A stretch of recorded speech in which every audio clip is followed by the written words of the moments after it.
Hello. Hi. Hi. How's everybody doing today? Hopefully people are good. I'm feeling good. All right. Copy link. I got to post on the social Oh, medias. of course like you I got to usually post on do. social. I get The it. people need to show up. I see Diane. I see Diane is curious about our opinion on the Blake Lively situation. Matt Steele just said he has no real opinion. I have kind of an opinion. I have an opinion that I wish everyone the best. That's not an opinion.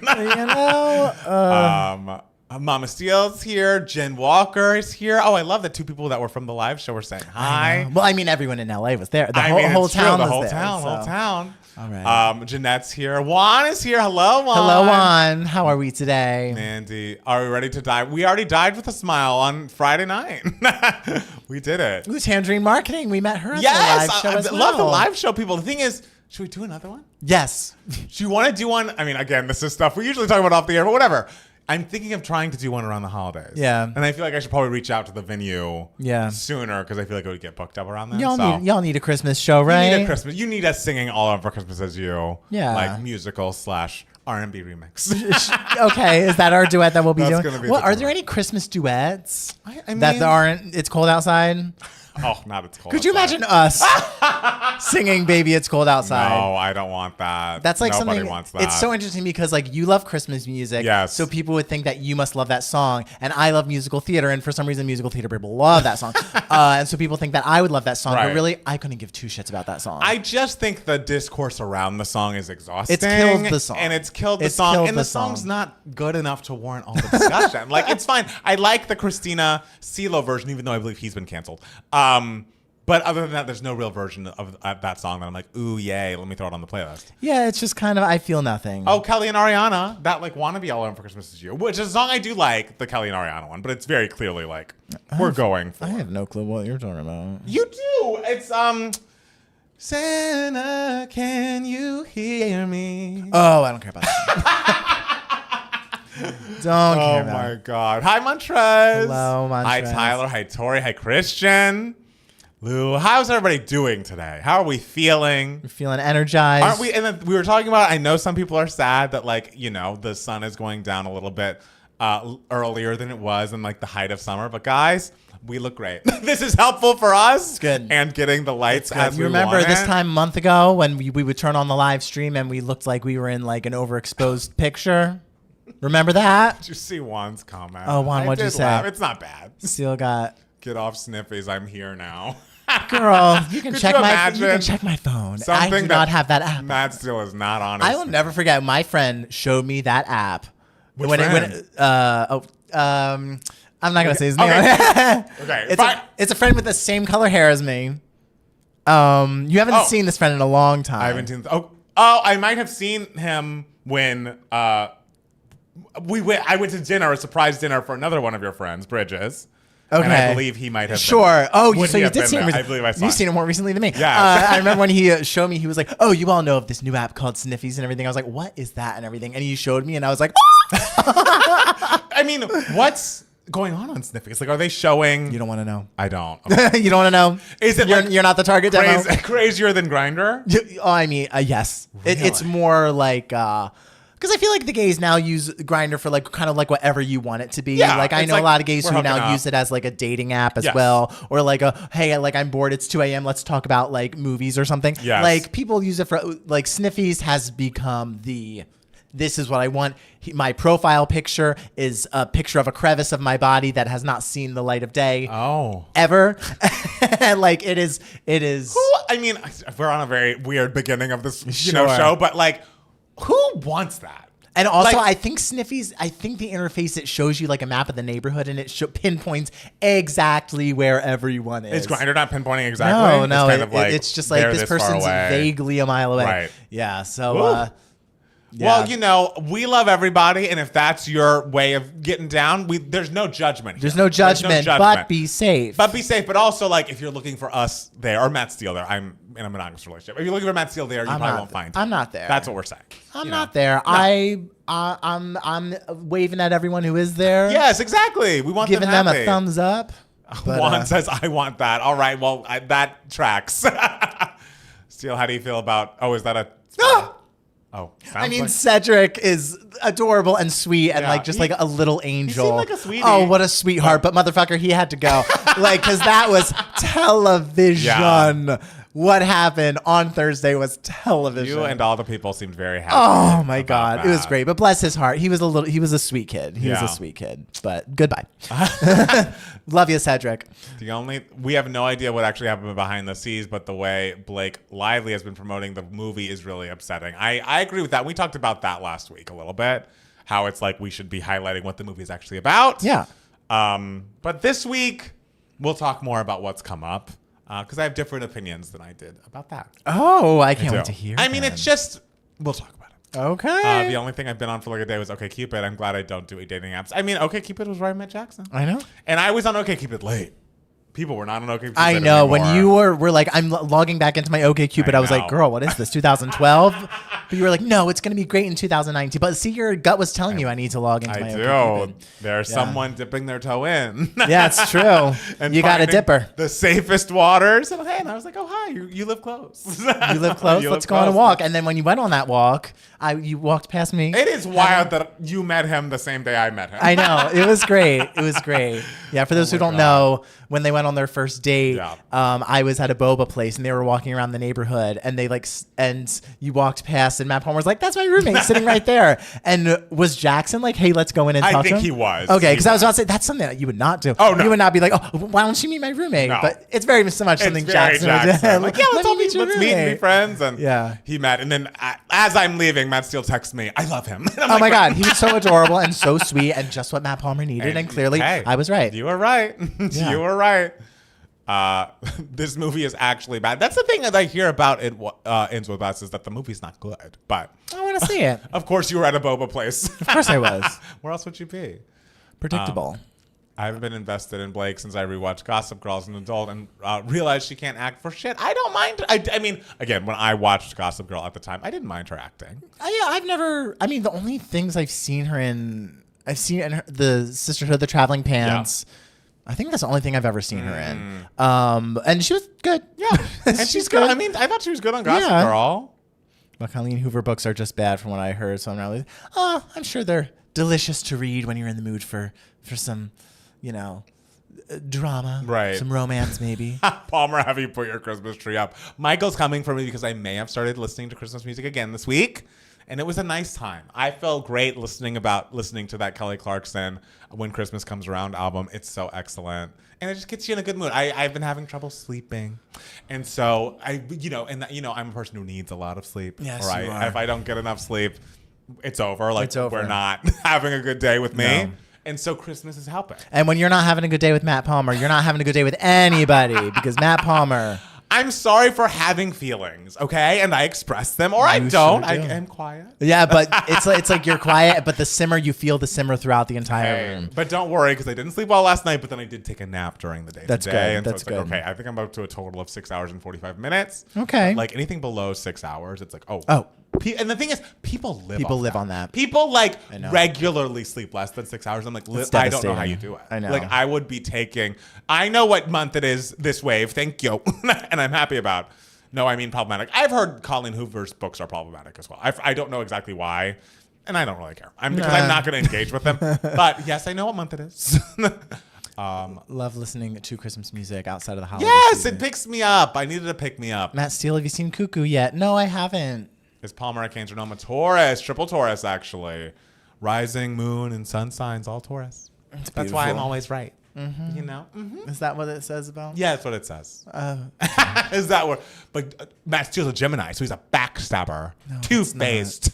Backstabber. It's not. That's like the most basic interpretation of what a Gemini is. That's how I And also, learned about this it. isn't real. I think it's fun. It's fun. Yeah. It's not real. It's fun. It's a little. If people take it, I guess there's a line to how seriously people take it. Sure. But I feel like if people are like, oh, I'm really like this because I'm, a Taurus or whatever, I'm like, that's cute. That's, But if it's like, oh, I can't be your friend because you're an ex, then that's it's that's a little dumb. Then you're a fucking idiot. I mean, but when I was going on dates off the OkCupid, did I look up Taurus compatibility with person I went on a date with. Sure. I did. It didn't really. And it's just fun. I never dumped anyone because it was like, oh, this is a bad match. Yeah, of course. But when we broke up, I was like, I knew it was a bad match. I just love those like stupid memes that like people post to this day, like on their like Facebooks or Instagram stories or whatever. And it's just like, you can never trust these signs. And it lists like 10 out of the 12 signs. Right. And it's just like, this is not, you're like, this could be anything. Like, what are we doing here? Oh, no wonder Palmer is so stubborn. Oh, I didn't think that's, I think I would say principled. I would say someone with a point of view, opinionated, expressive, you know, but hey, that's why we're sitting behind these fucking mics. If we weren't opinionated, if I sat up here and was like, I don't know, that wouldn't be interesting. You want people to have feelings. First, Colleen tried to release a coloring book under the marketing for It Ends With Us. Now she's releasing nail polishes. So that is does sound toned down. I mean, if there was like, Carousel is also about domestic abuse, but if there was a Carousel coloring book, I'd buy it. Yes, but it's also a different time. Carousel came out a while ago, so I feel like everything was secretly a little dark, but people were like, it's a musical, it's fun. Sure. But now it's like, people know. People know. Colleen is still lost in the 20s. Problematic romance was more common. Twilight, 50 Shades. What's the After series? I don't even know if that one I've never is. heard of that. As a Capricorn, I love a Taurus, man. Yes! I'm like trying to think if I know any Capricorns that I'm like close with. I don't know. My dad's a Capricorn. Mel C from the Spice Girls is a Capricorn. I love Mel C. Yeah.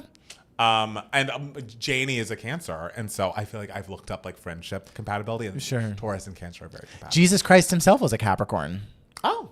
And you love Jesus, right? I love Christmas. So that date, I love it. Palmer isn't necessarily stubborn. He's just harder to sway than Steele. Steele is more likely to budge. That is not true. Matt Steele has pushed Lady Gaga through every single bracket we've done. And so that is not true. And I am not even, I don't think the monsters would consider me a monster. No, but in those bracket videos, I give her the credit that she is due. I give her the credit she's due, but I feel like you don't appreciate her enough. I appreciated her. She was great. She had a great moment in time. Yes, but in those bracket videos, we are talking about those moments. We are, but versus Rhythm Nation. Okay. Okay. Rhythm Nation. Was Lady Gaga ever against Rhythm Nation? Yes. Oh, well. Rock, scissors, paper, shoot, baby. Steele has pushed Gaga through. Thank you. Is it bad? Like, I was thinking about us holding the mics for our future videos at your apartment. How are we going to do that? How are we going to do the rock, paper, scissors? Oh, no. It'll just be silent and like people screaming and no one can hear it. It's like, well, we won't have to like hit our hands. We can just do it this. We could. I like that. The sound effect. The sound effect is important. I guess we As could. a filmmaker, sound design is very important. Taurus is the best sign. I don't care what anyone says. Tell him Tyler. Sorry, I'm reading more Colleen news. I don't want to. Why do we not eat birthday cake on Christmas? I'd be mad if I was Jesus. Okay. Right? Valid cue. I mean, we could add that to the rotation. I do make I now make the cheesecake that I got the recipe from Corey. I make that as part of our Christmas every year now. No, that's good. I don't make anything. I don't make anything. Alex Stewart, your gaydar went on with us, but we're so masked. How could you tell? My gaydar went. Oh, Alex gaydar went off. About us? About us, maybe. Congrats. I know. I did also in the screenshot. God. The mystery. It's the rainbow colors. And maybe the Madonna t-shirt. Yeah, maybe. Gave it away. And the floral over here. Yeah, the florals and the necklace. And the necklace. The good skin. The good skin. The good skin. That's all very good. I saw some noise on Twitter about Chappell not following Ariana back on Instagram.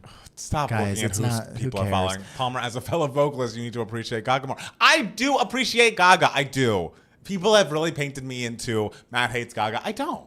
But I just think we all need to be serious when we're talking. Right. Okay? That's all we're saying. Rhythm Nation. Rhythm Nation. Well, I mean, yes, Rhythm Nation. Rhythm Nation. Hello from Ithaca, New York. Hello, William. Watching Carousel as an adult and realizing he was abusive was so sad. Oh. Rhythm Nation's win. And the Spice Girls shouldn't have gone as far as they did in that bracket. Steele, you have music. Ooh, Yazzie, coming for you a little. Oh, I'm so sorry, Yazzie. Unfortunately, I'm the one with the microphone. Oh, Jesus. Yazzie, thank you for being here. And it's good to see someone, because I get all the pushback from those monsters, the Gaga fans. Listen, I can't help it that Wannabe was a worldwide phenomenon. I cannot talk about Wannabe again. I truly cannot discuss. I can't help it. I mean, let's discuss Madonna. You're wearing the shirt. Because Ray of Light, we can all agree. We can all agree. Yes. We can all agree. Rhythm Nation is a winner. One of the best albums of that decade. Absolutely. I got to notification that there was a gay activity, so I decided to drop in. Thank you for joining. I hope Jules from TikTok is in the news from Dummies. So happy for her viral success. Who's that? I believe she's the girl who's like very demure, very whatever. Well, like, everyone's saying demure on social media, and I have no clue what the fuck. It's because she was talking about like how she dresses and like how she does her makeup when she goes into work, into the office, and she just said it in like a pretty funny way. Okay, but she's not the one who's like who does the ASMR cooking videos. No, I think that's a different influencer. Okay, I don't care about any of them. None of them. It's so we're on the West Coast. Thank God, because if we had to react to albums that came out right as they came out on the East Coast, I'd jump off a bridge. I'm on the East Coast in my heart because I'm from Jersey.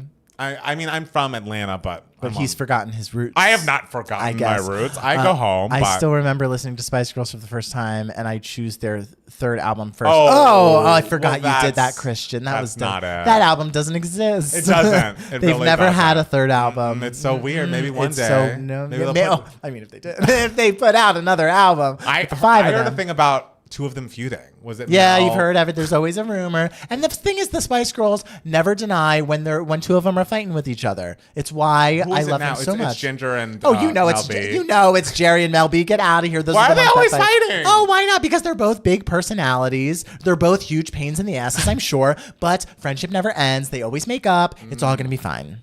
Oh, trans icon, Jules. Oh, cool. Is it bad that like whenever I hear someone is trans, I'm like, oh, that's so cool. That's cool. That's just like, it's like, what an incredible... Like, you feel like it's hard to come out as gay, and I feel like the trans experience is so difficult, and the fact that you're like a successful, or just like a living, breathing trans person, like, yes, fuck yes, it's good for you. It's cool. You've been through real shit. It's cool that you're just like, hello. At something, I feel like at our age, it's like when people have been through real shit, it's like, yes. Yeah. You know, so we're team trans people. Sorry. Team trans people. Sorry, guys. Sorry. We're team trans we people. love trans people. Yeah. We're going to work it out the remix, yeah. Would either of you... die with a smile? Like when we die? Just know if I die, I'm fucking pissed. If I die, I'm like, this is no. You gotta get me kicking and like you gotta drag me out kicking and screaming. We all have to go someday. Okay, but I don't have to go like happily. I will be like, won't you be happy like of everything you've done and the family? There's always more I can do. I want to see my great grandchildren. I do not. I do. I want to be like, what's up? Let me tell you a story that when I was your age, kids. They'll be able to watch it on YouTube or whoever buys YouTube between now and then. Sure. My whole thing is like, I don't want to be in like excruciating. If the options are like pain active excruciating pain every day, every moment, or just like. I don't think I'll be in pain. But if you are. I'm not. I won't be. When people age, they have more pain. That's something that happens. Nah, I get good sleep. I stretch. You're wrong. You are wrong. When you are like 90 every day. No, your vegetables aren't going to save you. When you're 90, you're going to have pain all over. Me and Travis talk all the time because I'm always like, I am good at like picturing someone and seeing what they'll look like when they're an old person. Yes. And like I see Travis like when I'm like, I know exactly what you'll look like. And Travis is always like, I have no clue what the hell you will look like when you're old. Like what you will seem like. And I'm just like, neither do I. Like I can't imagine. What, you being old? Or Travis being old? Like me being old. Oh. Like what I'll like look like what kind of old man I'll be. Well, they have filters for that. Look at that old man filter. I guess, but like I don't know if it'll really be accurate as to what doctors have said it's pretty accurate. Oh, yeah. Okay. Well then, the doctors have said. The doctors have said. On Steele's deathbed, he'll be like, damn, I was going to go to the movies tomorrow. Yeah, I probably would have plans. Funny. Sniffy's 230. Oh my God. Steele's an Italian. He will live till 95. 95? I'm living into my hundreds. Okay, 95. Get out of here, Juan. I thought you loved me. LOL, love the delusion of not being in pain as an old person. Hey, if it's fun to live in delusion, I hope you have fun there. I think that's great. It's like if I imagine there's no pain, if I don't acknowledge the pain, it's not there. This is very Mariah's view on aging too. So I love you both, and I hope that works for you. For me, I'm a realist. If you can give me a shot, I'll be getting surgeries. Like if I'm in pain, change my knee out, switch my leg, whatever you need to do. The thing I worry about like surgeries though is it's kind of like once you get one, it's like will that then cause a different type of pain, like more pain in like a different way, you know? Like it's kind of like once you have back surgery once, you're kind of fucked. I mean, back surgery seems. I know that specifically seems. It's like so if you get back surgery, it's like you must need it. Yeah, for sure. Yeah, for sure. not I'm calling it quits at 70. Isn't it crazy that your great grandkids will be able to watch these videos of you guys week after week? That's more documentation than presidents and royalty had a century ago. I mean, that is a little weird. I imagine they won't care. Like, I imagine at that point they'll be like, okay, great. Like, maybe, like, it will be not relevant to them. But I mean, I would love to see what my great grandfather looked like or acted like or whatever. But like at this point, I feel like everyone will be so true. Online, or will online exist? What will exist at this point? I think it'll be a version of online, and yeah, I think you'll be able, like, people that are having kids now start Instagram accounts for their babies, and they'll be able to watch themselves grow up. It's gonna be wild. Yeah. Hey Ava. Hey Ava. Yeah, it's weird. I can't imagine what will be around then, but like, will it be exciting? Like, because the thought of seeing my great grandfather is exciting to me because I know there are no records of him that I know of. But everyone 100 years from now, or 100 plus years from now, there will be records of most people on the planet. It's true. So I feel like they'll take it for granted. Yeah, and it's like, I don't believe that they won't care at all, but it's like they're gonna watch a video maybe and be like, oh, cool. Yeah, we kind of did look alike. Got it. Gay, got it. He was gay, got it. Glad I exist. It's possible that YouTube will be deleted for the great. Yeah, I wonder if YouTube specific. That is interesting. I mean, hopefully if it gets deleted, we can like download our shit before it all goes away. Right? Like, we worked hard on that. We worked hard. And what happens to our subscribers? I know. Not to mention J.K. Rowling denied that Nazis burned books about trans queer people, which is historically. I mean, J.K. Exactly. Ooh, like who? What a joke. I'm trying to think of someone who's tarnished their legacy as much as she has, and I truly can't think of someone. Yeah. Because she was so beloved. They'll definitely watch Devos. That's correct. That's true. Devos is available now. It will always be available to stream somewhere. Millennial grandparents will be a different breed. I mean, we'll still be posting. That's the thing, is like, we will be living from wherever we're living and streaming every week from our homes, being like, huh? What did you say? We'll just be like laying in a hospital bed, just right. Oh, it's Sunday. We got to go live. I know. Your grandkids are going to watch your bracket videos and resent you, Palmer, for being mean to Gaga. Oh, my God. They won't know who Gaga is. Not I'll be dead at that point. No attention marketing. We're going to be hanging out together. Absolutely. Both Matt's grandkids will be the biggest fans. Sometimes I do wonder if I was like a Gen Z or Gen Alpha person, like, who would I stand like Mariah? And I'm like, my best guess is Ariana. Sure. But like, I really don't know. Like, because when you age, you just don't feel as, like, you're never going to feel as connected to an artist as you did when you were like 10 of course. to 13. Yeah. So like, it's hard for me to imagine like really going line by line in an Ariana record, but I guess that's what I would have done. It's why I fight to the death for Wannabe to be in the top 2 of that is best true. debut singles. Yes, which I get. I love the consistency of your channel and the lives. That's very kind, and it's also points that you've only been here in the past few years. Yeah, because let me tell you, in 2015... if you talk to the Graces and the Austins of the world, they will tell you. Consistency wasn't our strongest No, it suit. wasn't. But it is now. But the content was fun. It was fun. We were messier then. We were. We just watched we watched our Reputation review when we were in Seattle. And I was like, whoa, I was me. You were furious. The thing is, though, there was never a moment where I was like, besides, this is why I can't have nice things. That's grown on me.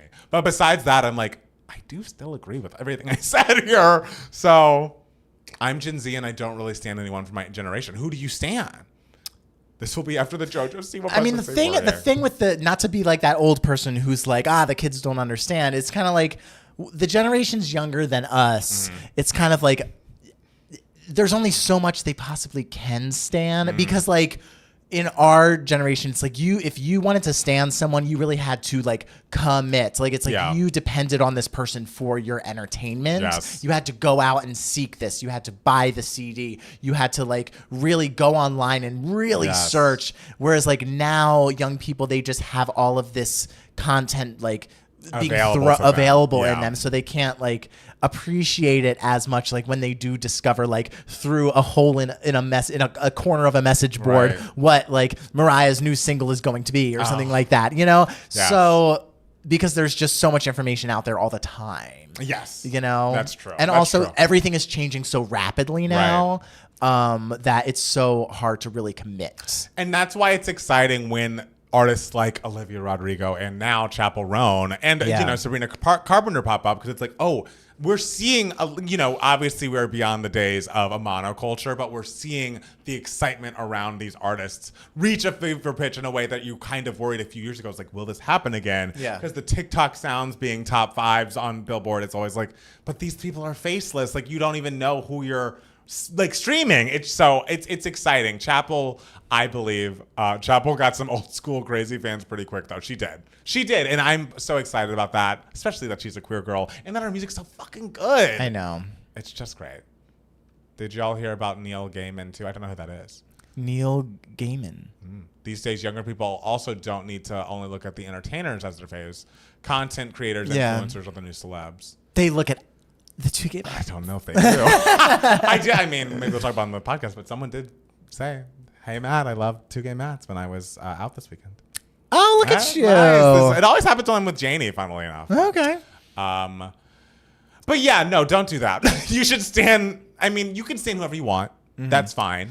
But like, standing music was so exciting when I was growing up. That's all. Like, especially when it was Mariah. It was like, the single comes out this day. I gotta get to the store. I gotta get to fucking Borders Books. I want to buy the Billboard magazine where she's hit #1 with My All. She finally beat Next Too Close, and I'm buying the single with the 5 remixes. Like, that was life for me. Yeah, that was life. It's hard to be fans when every celebrity you have come to know turns out to be horrible. Yep. I mean, like, the thing is, people have always been horrible.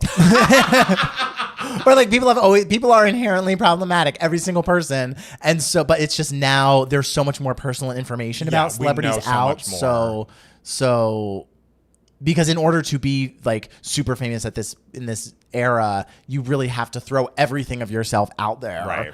Right. And that's just bound to get you in trouble. It's gonna, in some sort of way. That's the thing, is like, relatability is such a currency these days with the celebrities, but like, the more relatable you are, the more into the personal life that you get with your fans, and then suddenly we find out that you voted for Donald Trump, and it's like, well, I can't stand that.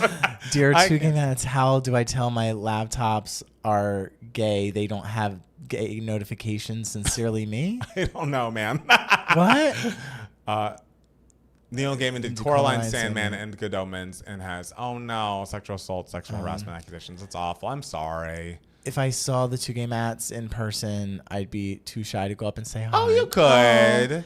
My headphones might be in, so you really got to shake me. If anyone runs into you and shakes you, I don't think that's a good idea, ladies and gentlemen. I would freak. Well, just get in front of me and like give me a good wave. And then walk away. Yeah, if someone just walked up to you. Christian, there are different levels of horribleness, and I promise you this isn't just my bias coming through. You're safer standing a woman. That's not always true. But like, because of course the J.K. Rowlings we were just talking about, but there's less likelihood of that. In my humble opinion, when we talk about like, oh, P. Diddy, it's usually men. It's usually men who have used their power in a way that's like sexually harassing or sexually assaulting people. Sure, yeah. Usually men. So stand women. It's safer. Relatability is overrated. I care. Yeah. And yes. Hey, put that on Beyonce's tombstone. I was going to say, because like, that is her whole thing. That is her mantra. LOL, Matt did ignore me that one time. Saying hi doesn't always work. I'm sorry. Oh, no. Did you ignore someone? I was on a walk. I remembered, Ben. Please, next time. I mean, this is probably weird, but I go on that similar walk a lot. So I'll probably run into you. Maybe we're in similar neighborhoods. Just get in front of my face and wave. I am focused. I'm listening to whatever and focused on the walk. But I'm open to a wave. Oh, Juan. Lord. Juan. Katy Perry is great for a throwback. I know what that is. That's what she said that about Mariah Carey and the Prism era, and the Lambs never forgot it. What did Katy Perry said? Someone asked, like we were asking our like staff or someone here, like who the biggest female artists are, and someone said Mariah Carey. Like that's weird, right? And Katy goes, "Oh well, Mariah Carey's fabulous for a throwback." And it's like, well, bitch, who's the throwback now? Oh, because Mariah has a #1 every single year, and Woman's World's the worst song that's ever been released. Sorry, we Lambs are angry. Wow, yeah, and the Lambs remember. Oh, I told you when Miley won that Grammy, I was like, she said something shitty about Mariah Carey 1 second. I know.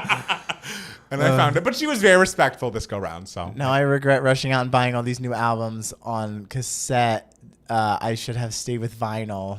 Now back to vinyl. People love the vinyls. Mortality of an artist puts into question the validity of the messages of their art. I get that. I mean, hey, this is why I do not put on Michael Jackson on my own accord anymore. So I get that for sure. Madison Beer's in Japan. How do you feel about her? How do you feel about Japan? Japan seems cool. I have no feelings about Madison Beer. I like some of her songs. We did a few of her. We reviewed 2 of her albums on Patreon. I liked those albums. Yeah. Yeah. She's beautiful. But, yeah. I haven't listened to anything that she's released in the past couple years, but I remember you put the GOOD in goodbye. I remember I liked that song.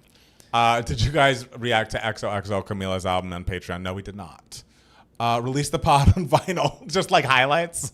Mariah versus J-Lo and Katy Perry. The thing is, Mariah, it's not even like Mariah cares about this, but we lambs. Yeah. Because like, why would you publicly say something shitty about Mariah Carey in 2020? I guess that was probably 2014 when she said that. But whatever. Just like, don't. Like, we've all agreed as a culture, iconic. Yeah. Like, period. Juan says, I don't see any mods in here tonight. I'm about to act up. Oh, Lord. Let me call Grace. Let me get Montana in the chat. Let's get the adults in the room. I know, Thank you.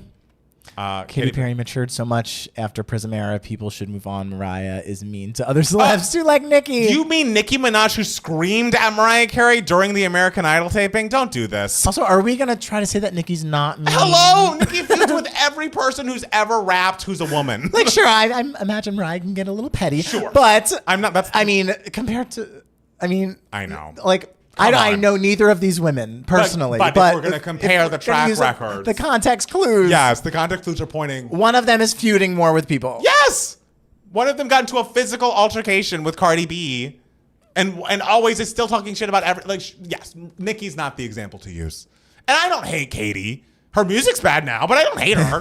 I have loved her music, absolutely. It's shocking that my all was only #1 for 1 week. Absolutely. Mariah versus J-Lo and Katy Perry and Nicki Minaj. Oh, that's funny. Yeah. Palmer, if you released a vinyl for your albums, what colors would each limited edition be? Oh, that's a cute question. Ooh, this era that you're creating right now, what color would that era be? I mean, it kind of is giving a little bit of like a purple or a pink. I mean, I feel like it's like a gayer release. It's a very disco-inspired 80s. Up tempos mostly. Would you say it's like the 90s. Color of this shirt? Yeah, absolutely. I'd give it that color. Here I am representing the era. I don't know what this era is called. Yes. But MP7? I don't know. And it's MP/Z Future. MP/Z Future. Yes, who MP we love. We love. Have you ever met Z Future in real life? Never once.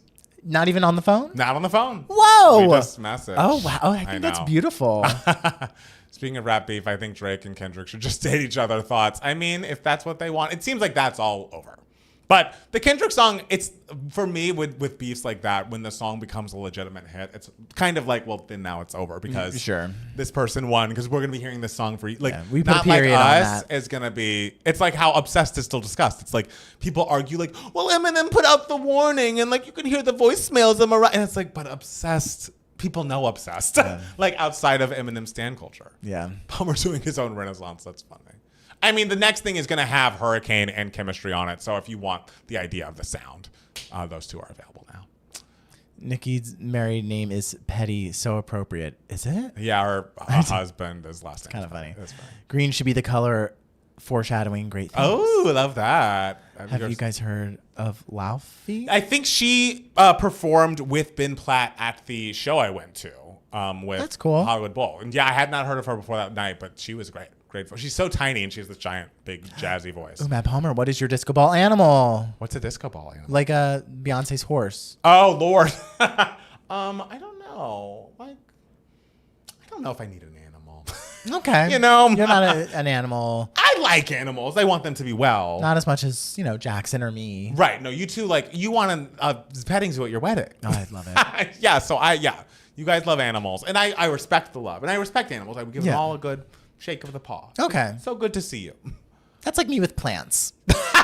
Like when people love talking about their plants, I'm just like, no, yeah.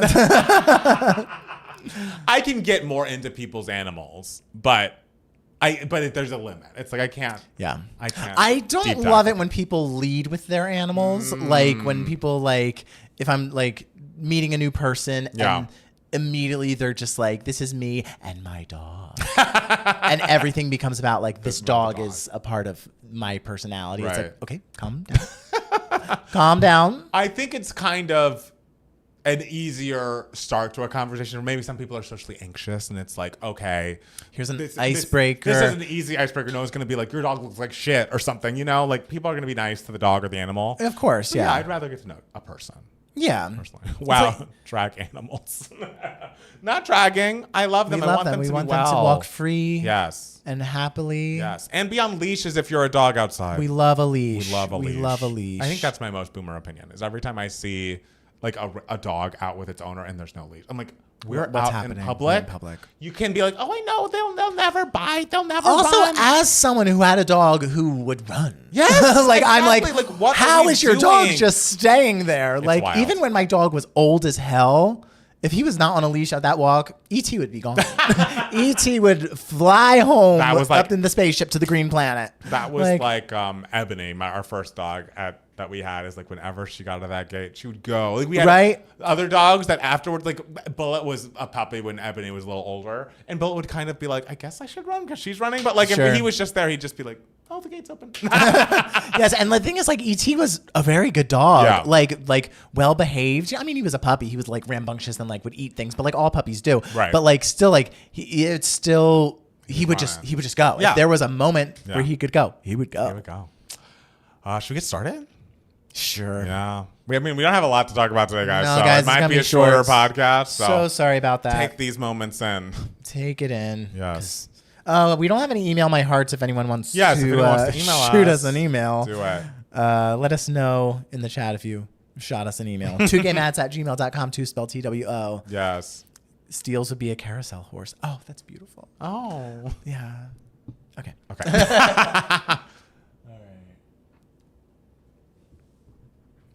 All right, guys. Hello. I guess disclaimer, there's not much news. No. We're going to be talking about one thing we talked about last week, and we're just going to elaborate a little There's more on more. it. I mean, there's some news stories after that, but yes, a lot of it's going to be follow up on the Blake Lively, Justin Baldoni thing, because more has come out. I feel like every 5 minutes there's a new did you see what Blake Lively did in 2004? I know, and it's like stuff comes out, and I'm kind of just like, this is like evidence for, okay. I know, but I'll tell you why that stuff's coming out during these videos. Oh my God, guys. But first, listen to the ad. Yeah.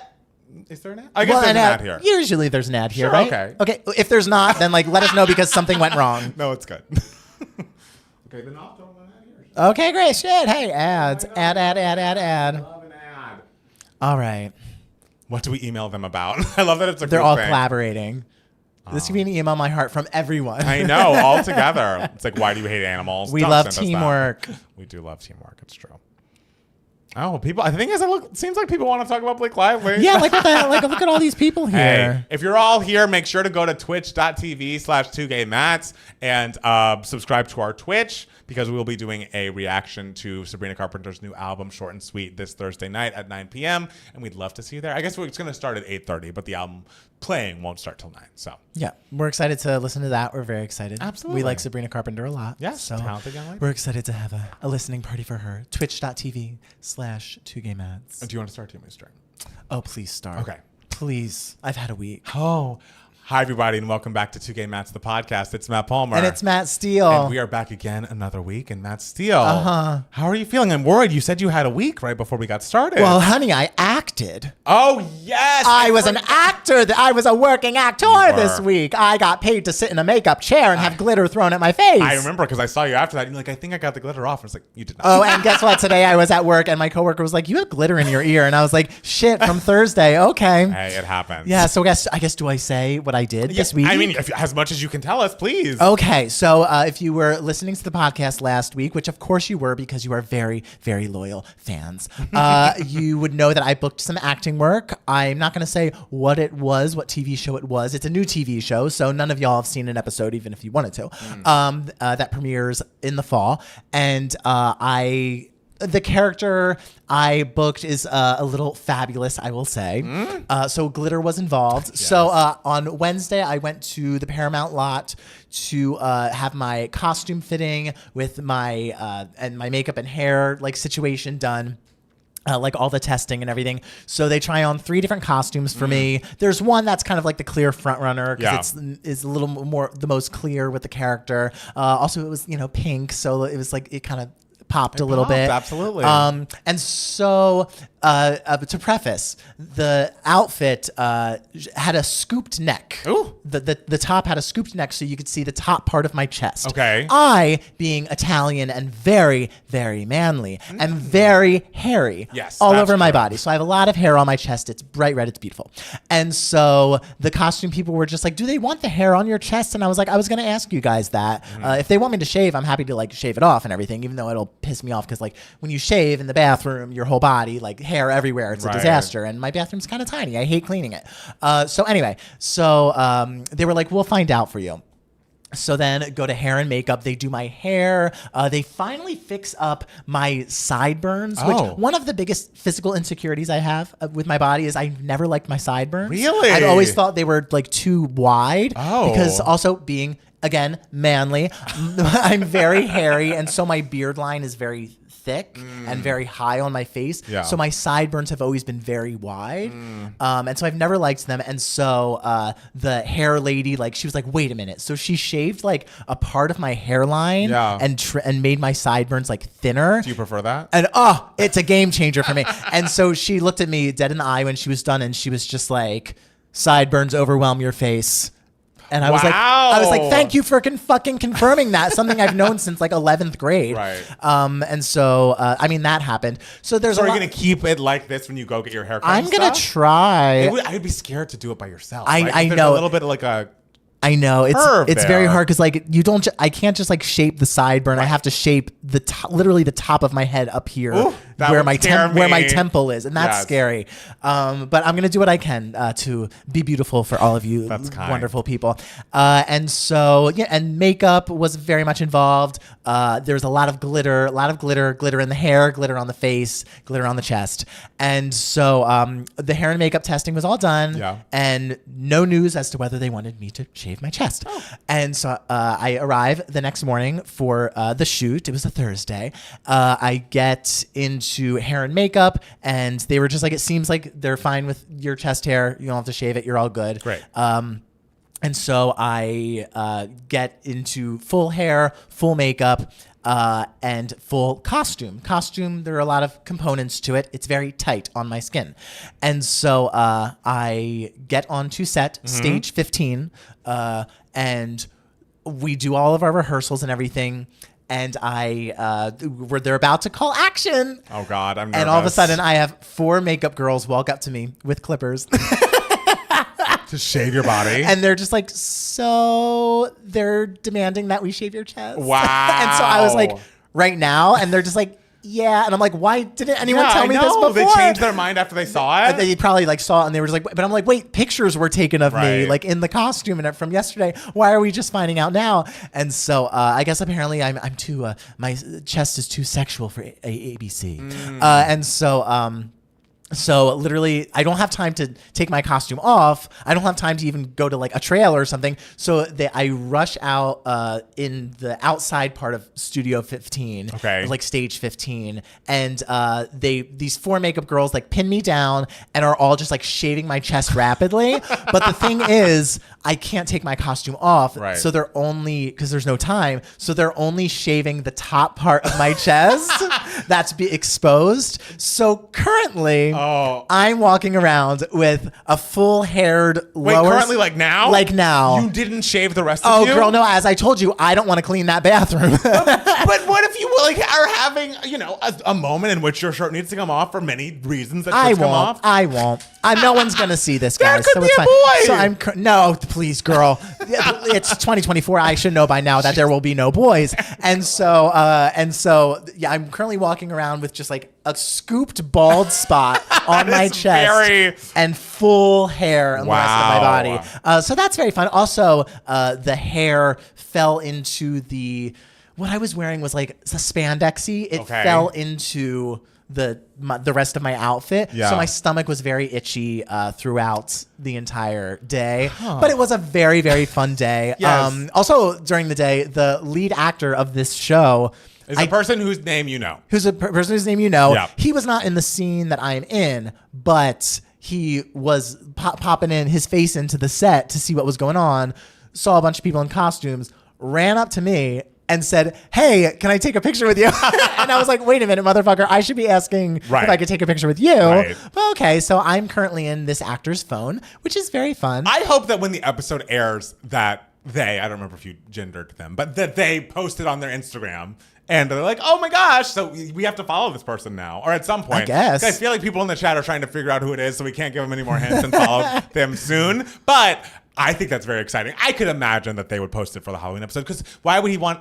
Damn it. Wow. Just why would they want to take that picture with you? And then later on, he saw you, whatever. You can say he. I don't care. It's the fact that you said Halloween episode that is more of a spoiler. Oh, but it's okay. Gave you a big wave. Oh, that's right. At the end of the day, he saw me like going into my trailer and he like waved at me, and I was like, he remembers. Of course. But no, it was a wonderful time on set. Like, everyone was very nice. I made some nice little friends that I chatted with and everything. It was a cool moment. It was nice to feel, even though I just had one line.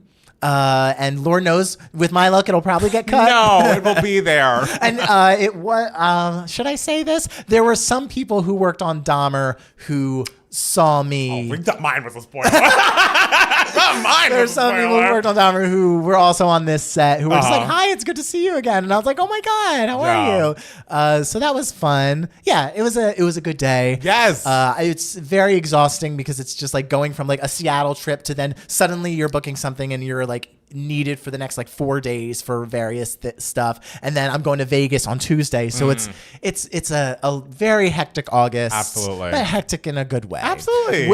And Lord knows I had to take so many days off of work in August that I'm a little broke. Hey, but go to patreon.com/2GayMads to keep money in Matt Steele's pod. Well, and also I guess I'll get this paycheck for this one-liner. Yeah. But who knows when that's clearing, guys. I feel like that Dahmer check took forever. No, it didn't. Oh, it didn't? It was pretty. Oh, good. Thanks, Dahmer. Thank you, Dahmer. Let's not say thank you to him, but thank you to the production behind. Whoever signed the checks. Whoever signed the checks, we love. Matt Palmer, how are you? So last week, I was also going through some body issues, like you were, because if you remember last week, I was not able to shower all of last week. Oh, yes. How's that going? I had a patch test. Because I had a patch test to try to figure out what I was allergic to. I've been having a recurring rash in the same spot, not like a salacious spot, but whatever. It's been happening. Truly, I remember having it when I was a kid. It went away, but then I was kind of using something to make it go away. That was like, oh, this is a steroid. I shouldn't use this forever. Oh, yeah. And then it came back. And so I'm like, I just need to figure out what's causing it. And I'm allergic to something in my like routine of what I do to my skin. And so I had to go in there Monday morning and get like 100 different things placed on my back. I was covered in tape, and I could not shower all week. Which the thing is, like, when you have the shower and also the working out, and I go on my walks, I have a very strict routine. And to be like, okay, you've been on your vacations, so you have been able to do your routine, and now you're back, but you still can't do the routine. Yeah. And you're going to be so uncomfortable, covered in tape, and also like possible allergens that are going to make your back break out. I just was like going stir crazy. Like, I cleaned up the apartment so many separate times, and I did take, like kind of a little bird bath and like did what I could do to stay clean, but it just like... You dipped in and shook your feathers. I just made sure to keep the back dry, and it just was like, there's nothing I want to do less than like this. I would rather not have this be a problem, because again, I'm coming back to work after a week off, and I need to take time to go to the doctor on Monday, Wednesday, and Friday. Wednesday, they take the tape off, and then they just like have a Sharpie marker on me, and they're like, okay, only wear loose fitting clothing. You don't want anything to get, stained, any of your clothes to get stained, and you want to wear stuff that like you don't really care about. Don't wear new clothes. I was like, great, I'll do that. But I didn't think about sleeping. Oh. So I woke up on Thursday morning, looked down at my pillow. No. Covered in Sharpie. Looked down at my fitted sheet. Covered in Sharpie. No. So it's my sheets are like my Brooklyn and fucking nice sheets. I have to get a whole new set, and that's annoying. I mean, the thing is, no one's looking at that. Like, no one's... I am looking at it. Sure, but like, it's not like if you have company over, they're just like, what's this giant stain on your carpet? No. That would be worse, but still, it's like, I'm not sleeping on dried ink. Like, so... those things have been thrown out. It was just a headache, and it's like, ugh. Well, I hate that I'm doing this, but at least I'll find out on Friday what was going on, what the issue is. I go back on Friday. They're like, okay, you're allergic to 2 things. Oh. Nickel. Cobalt. Metals not found in skin products. So I'm like, oh, I don't know when you're surrounded. You could be around a nickel plant and not know it, and nickel's in the air. He's basically like, yeah, so we don't think it's an allergy that's causing the rash. And I'm like, bitch, you have taken my entire week. I've done nothing but like have scratch tests and ruin my sheets with your Sharpie. And so it's like, well, I did get a prescription. What was nice, he was like, okay, if the rash keeps coming back, use this, twice a day on the rash. When it's not flared up, you can just use it once a day and it's fine, whatever. So I'm using it now and it's fine. Mm-hmm. But it's like, I wanted something a bit more conclusive for the amount of effort that I was going through. I wonder what in this world has nickel and cobalt in it. Like, I'm telling you, you did the Google. It's not that. It's not what's causing this. And so it's fine. I've made feats with it. You look great. Thank you so much. Friday night, I went and saw the show Clue at fun. The Amundsen. We love theater. We love theater. And I had not seen the film Clue, and it seemed like this production was very much like, we're going to be doing the film. Sure. And it seemed like it was fun, and like we all wore little color block things because, Peacock or whatever. Yeah. And the Lady Peacock. Yeah, Miss Scarlet. And the yellow mustard. Mr. Green. Yeah, mustard. You get it. So that was cute and fun, but it also felt like a little bit of the show. I felt like there was audio issues. I was like, I don't know if this is the theater or if there's something wrong in this space, but I couldn't hear every word, and they were going so fast that I missed some things. But it also felt like it was for people who had already seen the movie.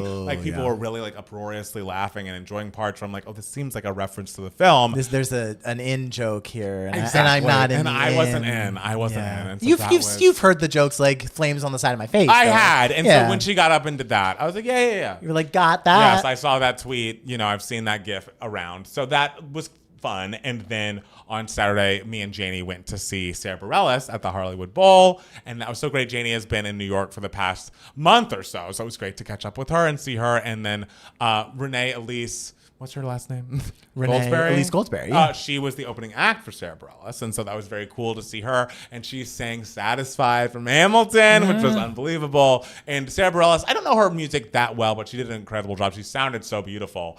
But then I was like nearing the end of the show, and I was like, okay, when I saw Ben Platt, he didn't do Waving Through a Window. He didn't do anything from Dear Evan Hansen, so maybe she's not going to do that much waitress stuff. She did Soft Place to Land a little bit, but forgot the words cutely.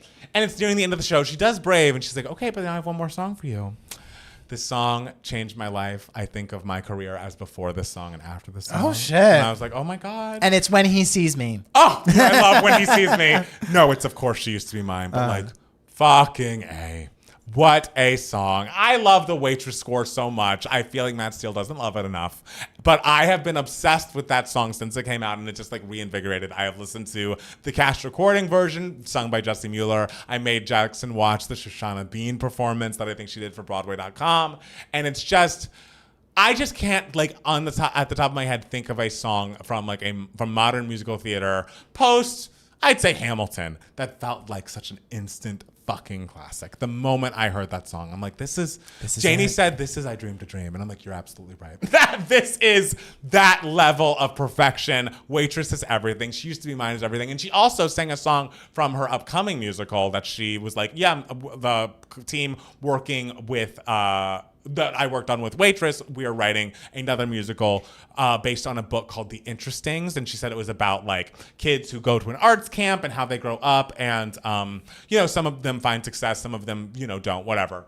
But it's exciting. She sang a song from that called Enough. That was really great. That's fun. Yeah, and I'm excited that because I feel like as much as like her music is good, I love King of Anything of her pop music. Mm-hmm. But I just think her lane is writing musical theater. Like she also did a song from Into the Woods at a moment. Like she was very in her musical theater bag that evening. I'm assuming Moments in the Woods.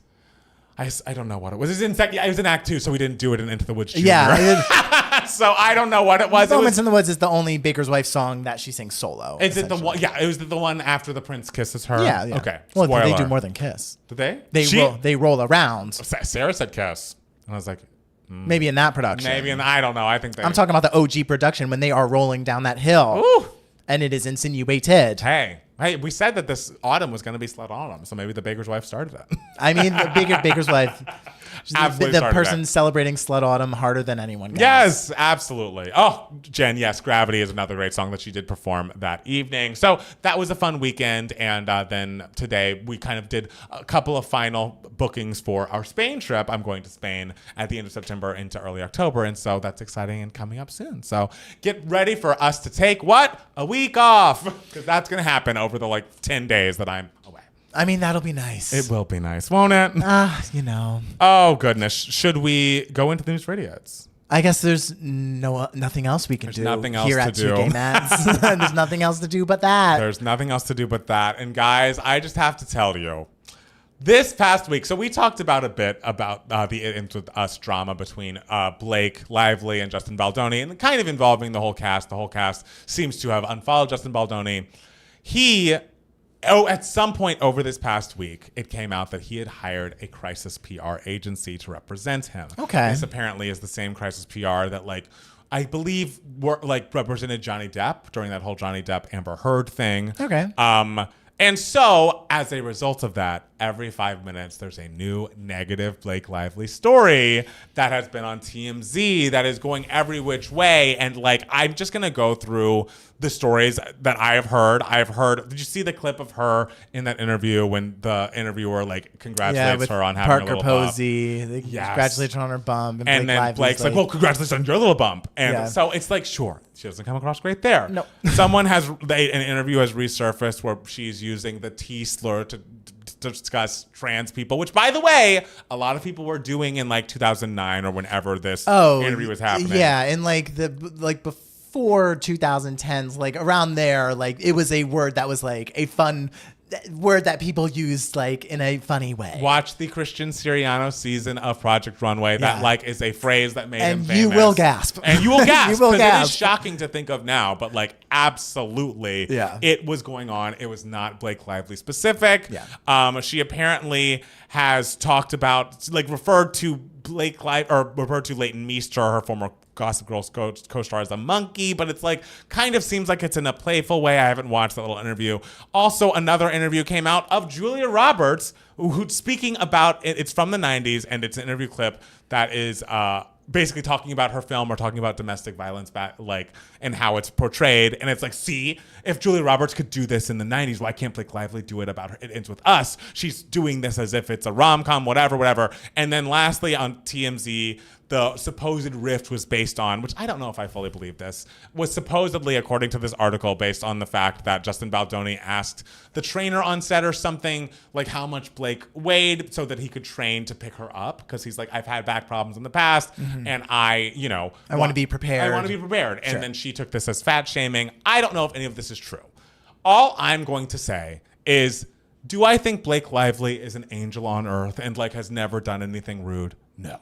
And I thought she was a little rude in that, bump interview. Sure, yeah. But if this all feels like a coordinated attack that's all based on the fact that Justin Baldoni has hired this PR company to represent him, and it seems like maybe there's a possibility, if I'm hiring Johnny Depp's crisis PR, that to me feels then there's got to be something bigger than this fat shaming picked up I was scared about my backstory. Yeah. And I feel like the PR company's going so aggressively with the Blake Lively takedown that it makes me feel bad for her. It's how I was defending J-Lo months ago. It's the fact that we as a society are taken by the takedown of a very famous woman, oh no, she's a bitch, she's horrible, or even she's a theater kid, when it was Anne Hathaway that we were all focusing our attention on. It just feels a little this isn't an accident. This isn't just happening out of nowhere. Clearly, this is a coordinated effort to take down this woman who, again, she got married on a plantation. I'm not a Blake Lively fan. I'm not, period.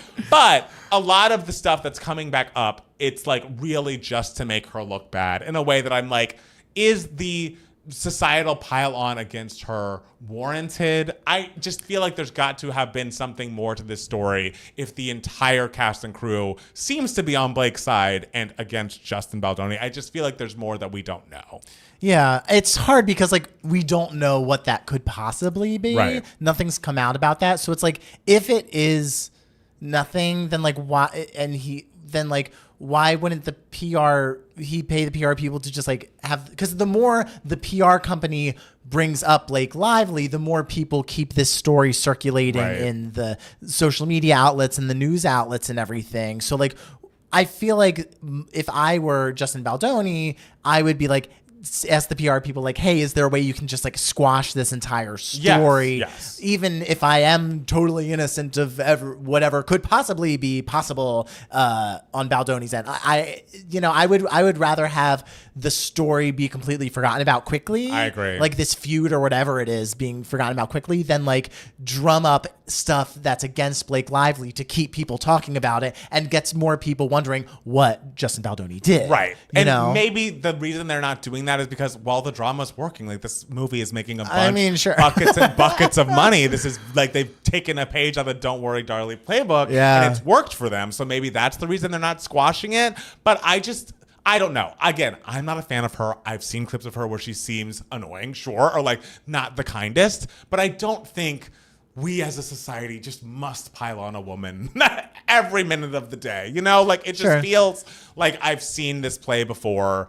And it's like, are we not beyond this a little? And it's kind of like everything I've seen of her that like could be seen in like a negative light and everything. It's kind of like, okay, yeah, this wasn't great. But like, it doesn't seem like she's like a complete utter monster, you know? But also the same thing with him. It's like, I'm not seeing anything against him where it's like, he's a complete monster. So I don't, it's hard to even like have an opinion about anything surrounding this other than what's going on? Like, I wonder what's happening. Right. And I wonder if we're ever going, like, in the coming weeks, is it going to come out? Whatever. Probably not. So we're all just talking about this shit for nothing. We're talking about that shit to get people going to that movie. And to, like, I guess to, like, get people mad at Blake Lively or whatever. But I just wish, it just seems weird. It just all seems odd, and it feels like it should be squashed, and let's all find better things to do with our time than like actively creating TikToks about how much you hate Blake Lively just because it's like the thing to do. Like the thing is, a lot of the people that I don't like that are celebrities, I just don't engage with them. Like there's like, they don't exist to me. And like that to me is a healthier way to go through life. Like to spend so much time like putting together compilations or like unearthing interviews about this woman just to like. When you don't have much. Right. It's like you're going back truly over a decade to find her being obnoxious. And by the way, we were all obnoxious in 2009. Clearly. And also like everyone famous is obnoxious. Yes. It's how they got famous. Like it's just how it is. Right. You know, so I wish everyone the best. I guess there's nothing more to say other than just I wonder what happened. I wish everyone the best. And I would like to say to the PR company, just chill a little bit. Chill. Like the movie's made enough money. Blake's gotten enough backlash. Let's all move on. And you know what? People will. A month from now, everyone will have forgotten all about this, I'm sure. True. So she'll be fine. I'm sure he'll be fine. We'll be fine. We'll all be fine. But you know who won't be fine, hopefully? J.K. Rowling and Elon Musk, because they have been named in a cyberbullying lawsuit filed by that Algerian boxer Imane Khelif after Olympic win. Apparently, the French boxer who, for whatever reason, was claimed to have been trans by people, including J.K. Rowling and Elon Musk. She has filed a lawsuit for very good reason over alleged acts of aggravated cyber harassment against her. And the Paris-based attorney of Khelif confirmed to Variety that both figures were mentioned in the body of the complaint posted to the Anti-Online Hatred Center of the Paris prosecutor's office on Friday.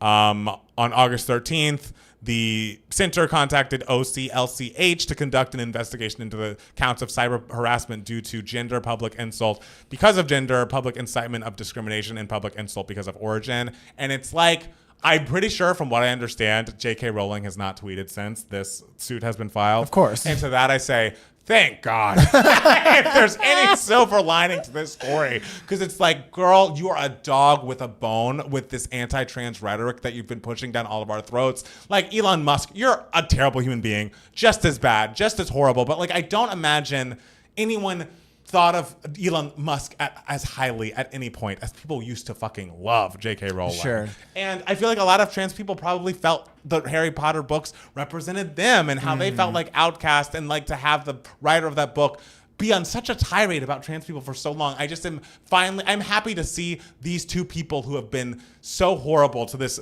group finally get a little bit of comeuppance. When you're named in a lawsuit, it doesn't feel like they're getting sued, but at least they know, like, bitch, we got our eyes on you. Sure. And you better shut the fuck up. I mean, what happened to that boxer was so sad and utterly ridiculous. It was ridiculous and disgusting. She's not trans. Right. Like, there's nothing to complain about. Like, there's nothing, but people just, like, decided to, like, hurl this misinformation out there, and then when everyone else was just like, actually no, this isn't true, they were just like, no, I don't believe you. I've decided, I heard from J.K. Rowling it was true. I'm just gonna rage post about this still, and it's just like it's insane. That this whole thing was insane. I'm glad that this boxer, I think she got a gold medal. Some kind. I don't know. I don't even know if she won. I think she medaled at least. And so that's wonderful. I'm glad she had that, and I'm glad maybe she might be getting some money. I would love this whole thing, because like especially because she's going back to a country that has very harsh LGBTQ laws, and so who knows what kind of like backlash she's going to get from people in her own country like, because of this scandal that she never asked to be a part of. Like, and so that is actively like putting her at risk like in her own country when she was there to represent her country and to celebrate her country, just because people believe any misinformation out there, and so I'm glad that she's getting something out of this, you know. And to me, this is a little tied into a cameo request we received. Okay. But just to all the cis and or straight people out there, when someone is queer, when someone is trans, if someone comes out to you, if someone is decided to bravely live their authentic fucking lives, that is something that they should be proud of and they should be applauded for. And if they are brave enough to tell you, you should feel this is the biggest compliment. The weirdness of like the gaydar, like the transdar, the idea that these people think like, oh, well, I can spot them out in the wild and like I'm gonna make posts about this. Like, that's not what gender identity is about. That's not what sexuality is about. Like, you are like, why you have gone on a rampage, like you think you're fucking Scooby-Doo trying to out people and, you know, decide their gender identity or their sexuality for them. It's just sick and gross, and like, again, something that I can't believe we're still doing in 2024. This felt very 90s. Like, I just don't understand the point of it. It's just sick, it's gross, and like, obviously this boxer we're talking about is not trans, but just for the trans people out there, I just can't imagine feeling like people were watching me or trying to figure me out, and like I'm going through this self-discovery. When you're trying to figure your own self out. It's just like, people have respect for other fucking people in different walks of life. Like, why is that so difficult to do? So I hope they have to pay some money, and I hope they have to shut the fuck up. Elon and JK. Yeah, it's like other people's sexuality or like gender identity. Like, it's not about you. Which, like, is that not obvious? It's pretty obvious. Nothing to do with you. Yeah. So maybe get a fucking hobby. Do something else with your time. Stop trying to take down Blake Lively and stop trying to out trans and queer people. Yeah.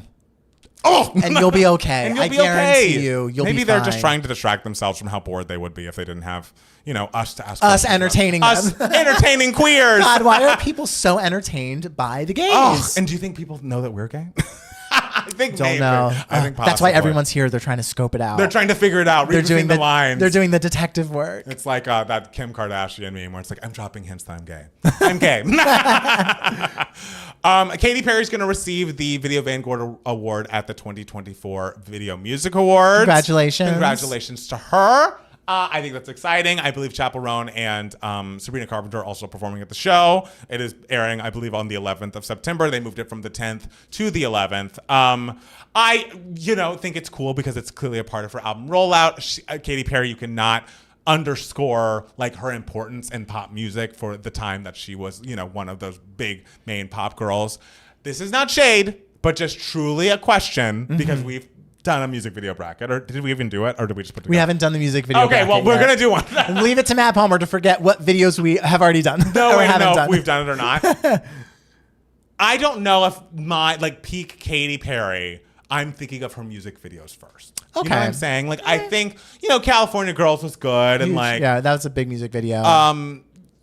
I can envision them, but I don't think she was like pushing the art. Like when you have someone like Missy Elliott who won the Video Vanguard. Well, award, also you know? at the time when Katy Perry was very, very big, she was also like very, very big was Lady Gaga. Yes. Lady Gaga was more of the music video artist, like where it was like she was really pushing the boundaries on visuals and everything. Well, Katy was like, I'm gonna give you the biggest and best pop song and like hookiest songs that would like anyone can enjoy and that will be fun and light, and that's what pop music is all about. Right. You know? And I do think it also speaks to the fact that the Video Music Awards are not super about music videos anymore. Like I feel like it's like Artist of the Year or like Beyonce's nominated for VMAs this year, and it's like this woman has not released a music video since 2020. Generations, guys. Yes, generations. So I think if we're honoring someone who was a big artist at a time, obviously Katy deserves it. But do we think the music video is like the art form in which she really excels? Who would you want to see receive the? Well, Gaga's never won it. Wait, Katy Perry. I mean, I'm gonna look that up, but no shade to Katy Perry. No but like, shade. Katy Perry won the Vanguard Award before, right? Or not like won, but like it was awarded the Vanguard Award before Lady Gaga. I mean, tell me if I'm wrong. I'm gonna look at the Video Vanguard Award just to see if I'm incorrect there, but. Yeah, I just think it's odd, and maybe Gaga's not ready for her promotional tour for the album. Sure, that's true. I mean, like it also has to coincide it ties in. with like, are you releasing something like at this time? Yes. Like nothing is a coincidence, guys. Yeah, like exactly. in the entertainment industry, like there's ulterior motives behind everything. Always. And so she's putting out an album right around this time, and so it makes sense as to why. I guess her people would just be like, "Hey, MTV, if you want to award her the Vanguard Award right now, yes." She'll come. She will come there. and she will put on a big show for y'all. And confetti will squirt out of every orifice of her body if you want. and everyone will be like, yay, fireworks. Right. And so, yeah, but that's just interesting. It's interesting. It's interesting. Yeah. But Lady Gaga's got shit to promote. Absolutely. Too. Like she's coming out with Joker too. And well, we thought she was going to have an album, but maybe it's but not. Maybe not. I assume there will be an album. There's something coming, but maybe not this year. Yes, not right now. Yeah. Okay, let's see. I'm sorry, I'm looking through all these Blake Lively news. You know, it was upsetting to me, and I just needed to discuss it. It's not important, but I just read this, and it made me feel older than I've ever felt. Oh, fuck. Screen time shift. 88% of Gen Z and Gen Alpha prefer smartphone viewing. Like what? I told you. It's scary. Of movies? They've edged out connected TV for the most preferred devices for watching video content. And it doesn't say movies exactly. Okay. Among the 35 plus crowd, smartphone usage drops significantly to 55% compared to 63% for smart TVs. But it's like, if you have a television in your house, and you want to feel, even the thing is, especially for movies, but even for television, even for music videos, think of what all the details you're missing at just your smartphone. Imagine watching Single Ladies for the first time on a phone. Can't imagine. When you would walk around the house, yes, like doing your chores, like watching Housewives on your iPad, and you move the iPad around, I would just watch you and just be like, how the fuck does he function like that? Like I could not. And even now, like when I watch Big Brother Canada, I have to do it on my iPad. Right. Your iPad that you gave me because you were about to throw it out. Yes. And I've never had an iPad before because I was always like, what the fuck am I going to do on an iPad? Right. I truly have never had any interest in having one, but since you gave me one for free, I took it. It's great. And I'm happy I did because I am able to watch Big Brother Canada. It was taken off of Paramount Plus recently, and so I have to now watch all the seasons on this iPad and everything, and I'm pissed. Just know when I'm binging my Big Brother Canada, I am pissed, and I'm so glad there's only 2 more seasons left that I have to get through because I hate watching shit on an iPad. Wow, Steele's happy that the show got canceled. No, there's like pluses to every negative. Okay, all right. We love a silver lining. Yes, and so imagine what some of my coworkers who are like more like Gen Z, they watch episodes of TV like on their phones, and I'm just like, I know. I mean, for me, I like an iPad because the reason I have an iPad is because of my resistance to watching something in full on a phone. Like to me, it's like, okay, this is a small TV to me. Like this to me is an entertainment device that I can like walk around with. It is portable and it is big enough for me to see what I need to be seeing. And if you have a lot of content that you need to consume quickly, like having an iPad is convenient because you can do things around the house with it. You don't have to just like sit there and watch. Yes. Yeah. Also, like when I turn on Devos, available now on Tubi, if it's like full screen, it like cuts a tiny little bit of the framing out, and it's like, motherfucker. So much money went into every single shot. So much time and energy went into every single shot, and you are just missing a chunk of that. You're not getting the full artistic experience. Right. I mean, but that's why I never go full screen like that. It's like, oh no, I cuts it off. I want to see the bar to the front, the top, and the bottom. Yes. That's how it was meant to be seen. Yes. People put a lot of energy into like this film or like television, and so like Lord knows I filmed one scene, one line in television this week. It was the shortest scene and it took 7-8 hours to do it with multiple cameras, like shooting different angles all at once. Like this is how much energy and effort goes into content. Yes. And so the facts that people are seeing it like cropped out or like tiny is just devastating. I know. It was a shock. 88%. The number was shocking to me. That's horrible. Because like, but the thing is, if you had the option to have a television, I know. Why would you choose the phone? Like logically, it doesn't make sense to me. I guess people enjoy being able to do other things on their phone as it's happening. Get an iPad, babe. But it's also like you can sit at your TV and be on your phone as well. I mean, I wouldn't recommend that, but like you can do that as well. Like, I don't know. It's a shock. It's a shock. And I truly don't give a fuck if we sound old. I know this is the oldest I've felt, but I'm right. But because we're right. Luckily, I'm right. So it's fine. Luckily, thank God, we are old and right. Old and right. Oh God, that's gonna be the name of this podcast. Alien Romulus is #1 at the box office. Congratulations. See those movies on the big screen. That poster is terrifying. I love it. I hate it. Why? Because it's kind of like aliens are terrifying. It's doing the job. It scares the bejesus out of me every time I see it. And I feel like I've been in so many different airports and it's always being promoted all over those airports with this giant thing on this person's face. And I'm like, ew.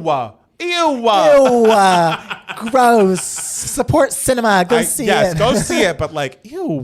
Doja Cat's dating Joseph Quinn, who is from Stranger Things, and also was trying to get set up with Joseph Quinn via Noah Schnapp 2 years ago. I remember that. Now they're dating. Oh, that 2 years? That took a long time. It took a while. Girl, you are famous. You can get into any celebrity you want at this point. Why did it take 2 years? Hey, but I'm happy for them. That's cute. But you know what? That's dedication. Absolutely. Like spending 2 years to try to get a date with someone. Right. And it worked out. Yeah, she played that long game. Absolutely. I love it. You got to do it. Sabrina Carpenter and Barry Keoghan's relationship is on and off. Oh. Yeah, apparently they're not as serious as they once were. I guess because there was rumors that they broke up. Okay. And then someone was like, well, they're just on and off. Sometimes they're on, sometimes they're off. Who said that? A source. Guys, source. This is how bleak of a news a source to People Magazine. Okay. On and off. Well, who you can always trust. A source. Absolutely. Always trust the sources. I don't really want to talk about this one. It makes me too sad. But apparently some people are being arrested in connection to the Matthew Perry wrongful death. Because apparently he was not being prescribed some of the drugs he was taking. He was getting them through underground methods. I didn't know there was like a wrongful death I didn't either. thing with this. There has been an investigation, but yeah, people are being charged, and apparently there's an underground criminal network that was providing him with some of these things. So I think 5 people so far have been arrested. Okay. I know. So that's it's like devastating. Yeah, very devastating. Don't be a part of underground criminal networks. And I miss Friends and I miss Matthew Perry. And again, I don't really know what to say about this, but apparently everyone's saying very demure, very mindful right now. Again, maybe we're too old and right for this. Explain that to me, because girl, I was busy being a working actor. I don't know what this trend is. I've been seeing it online. That one line did take up so much time. It really did, guys. All right, it all started on TikTok when Jules LeBron posted a series of videos over the past few weeks giving advice on how to look demure and mindful at work and in life. You see how I do my makeup for work? Very demure, very mindful, Jules says. I don't come in with a green cut crease. What's a green cut crease? It's got to be a makeup thing. I don't look like a clown when I go to work. I don't do too much. I'm very mindful when I'm at work. You see how I look very presentable. The way I came into the interview is the way I go to the job. A lot of you girls go to the interview looking like Marge Simpson and go to the job looking like Patty and Selma. Not demure. I'm very modest. I'm very mindful. You see my shirt, only a little chi-chi out, not my chocho. Be mindful of why they hired you. I think this is cute, and I love that this is like a viral thing, but also, wasn't there a viral thing kind of recently about like being mindful while you were invited into the section, like to girls who like get invited to VIPs at clubs? Mm-hmm. Is this not the same thing, but just about work? I just thought the word mindful, I feel like, was already a meme about something else. And so it's odd that it's coming up again here, but maybe demure is the star and not mindful here. Sure. I Googled a green cut crease a cut crease is sort of like a crease in like eyeshadow where it's like you can really see the separation of like colors. Oh, I see. And so it's very like pow, like I'm really making a statement with my eye makeup. Yes. So I guess this person is saying like go for a more natural. Yeah, like hiring managers like a more natural look. And I guess when you get hired, you shouldn't change up how you look. After you've gotten the job, you should go in dressing the way you dressed in the interview and with not the green cut creases. And be mindful. And demure. But like the demure thing, it's kind of just like, is that kind of like saying like, ooh, women should be more quiet? Like, is that problematic? I don't think it's quiet. I think it's more about like how to dress in a corporate setting. Okay. Which I guess it maybe is a little problematic, but it seems like still the reality of the workplace at this point. Not like if you're on your own time, if you're out and about, you don't have to be demure, be who you want. Sure. But if you're going into your office, then only dress, in a way that's not.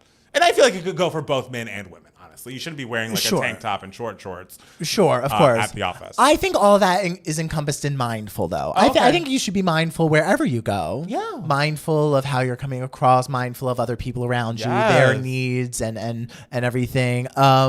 So I feel like we could have covered that with just mindful. But I guess if mindful already went viral, we need to come up with another word. Yes. Yeah. All right. Well, I guess I'll be demure and mindful whenever I show up on 2 I'm glad the kids are having fun, and I'm glad they're on TikTok because they're learning SAT words like demure. Since Mariah's not putting out an album, this is the only other way to learn an SAT word. Even though demure is not, if you don't know the definition of demure, I didn't want to say taking the SATs. But I mean, these kids are watching shit on their phones. Like what do they know? What do they know? They're not getting the full picture of most things. I know, it's true. I pray for them. I pray for them all. Is there anything else you'd like to tell the people? I don't think so. Okay, well, let's take a quick break, and then we'll be back with more 2K Mads, the podcast. Cute. Did anyone email us? It was more her delivery in the TikTok that made it funny, not the words. Okay, demure is the main word. Be mindful of why you were invited was the other thing. LMAO. Okay, all right, I'm understanding. Y'all TV people sound so silly.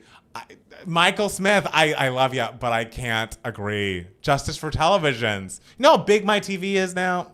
65 inch. And I want a bigger one. I was watching videos about how people now have like projectors in their house. And like it's basically having a 120-inch television. I was like, oh. I don't like projectors because it's like you don't get the full color richness. But I think they are getting better. Okay. And I feel like I'm just keeping an eye on. I'm keeping an eye on them because I'm like, at some point, these are going to be great. They're not there yet. Sure, they're not. But yes, I agree. You need the color to be as good as it can be.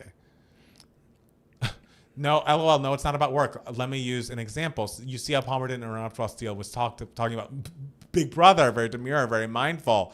But the original thing was about work, wasn't it? I guess. I mean, we could just say, just be considerate. Is that something new that people need to learn? No, Matt B. Justice for laptops. I mean, I'm pro laptop. Ooh, I don't want to watch shit on my laptop. I mean, I would watch, but like if I watch YouTube on my laptop. If I had the choice, I'm using the biggest thing. Oh, sure. Around. If I had to watch a TV show or a movie, and I had to choose between laptop and TV and phone, I'm picking laptop. Come on.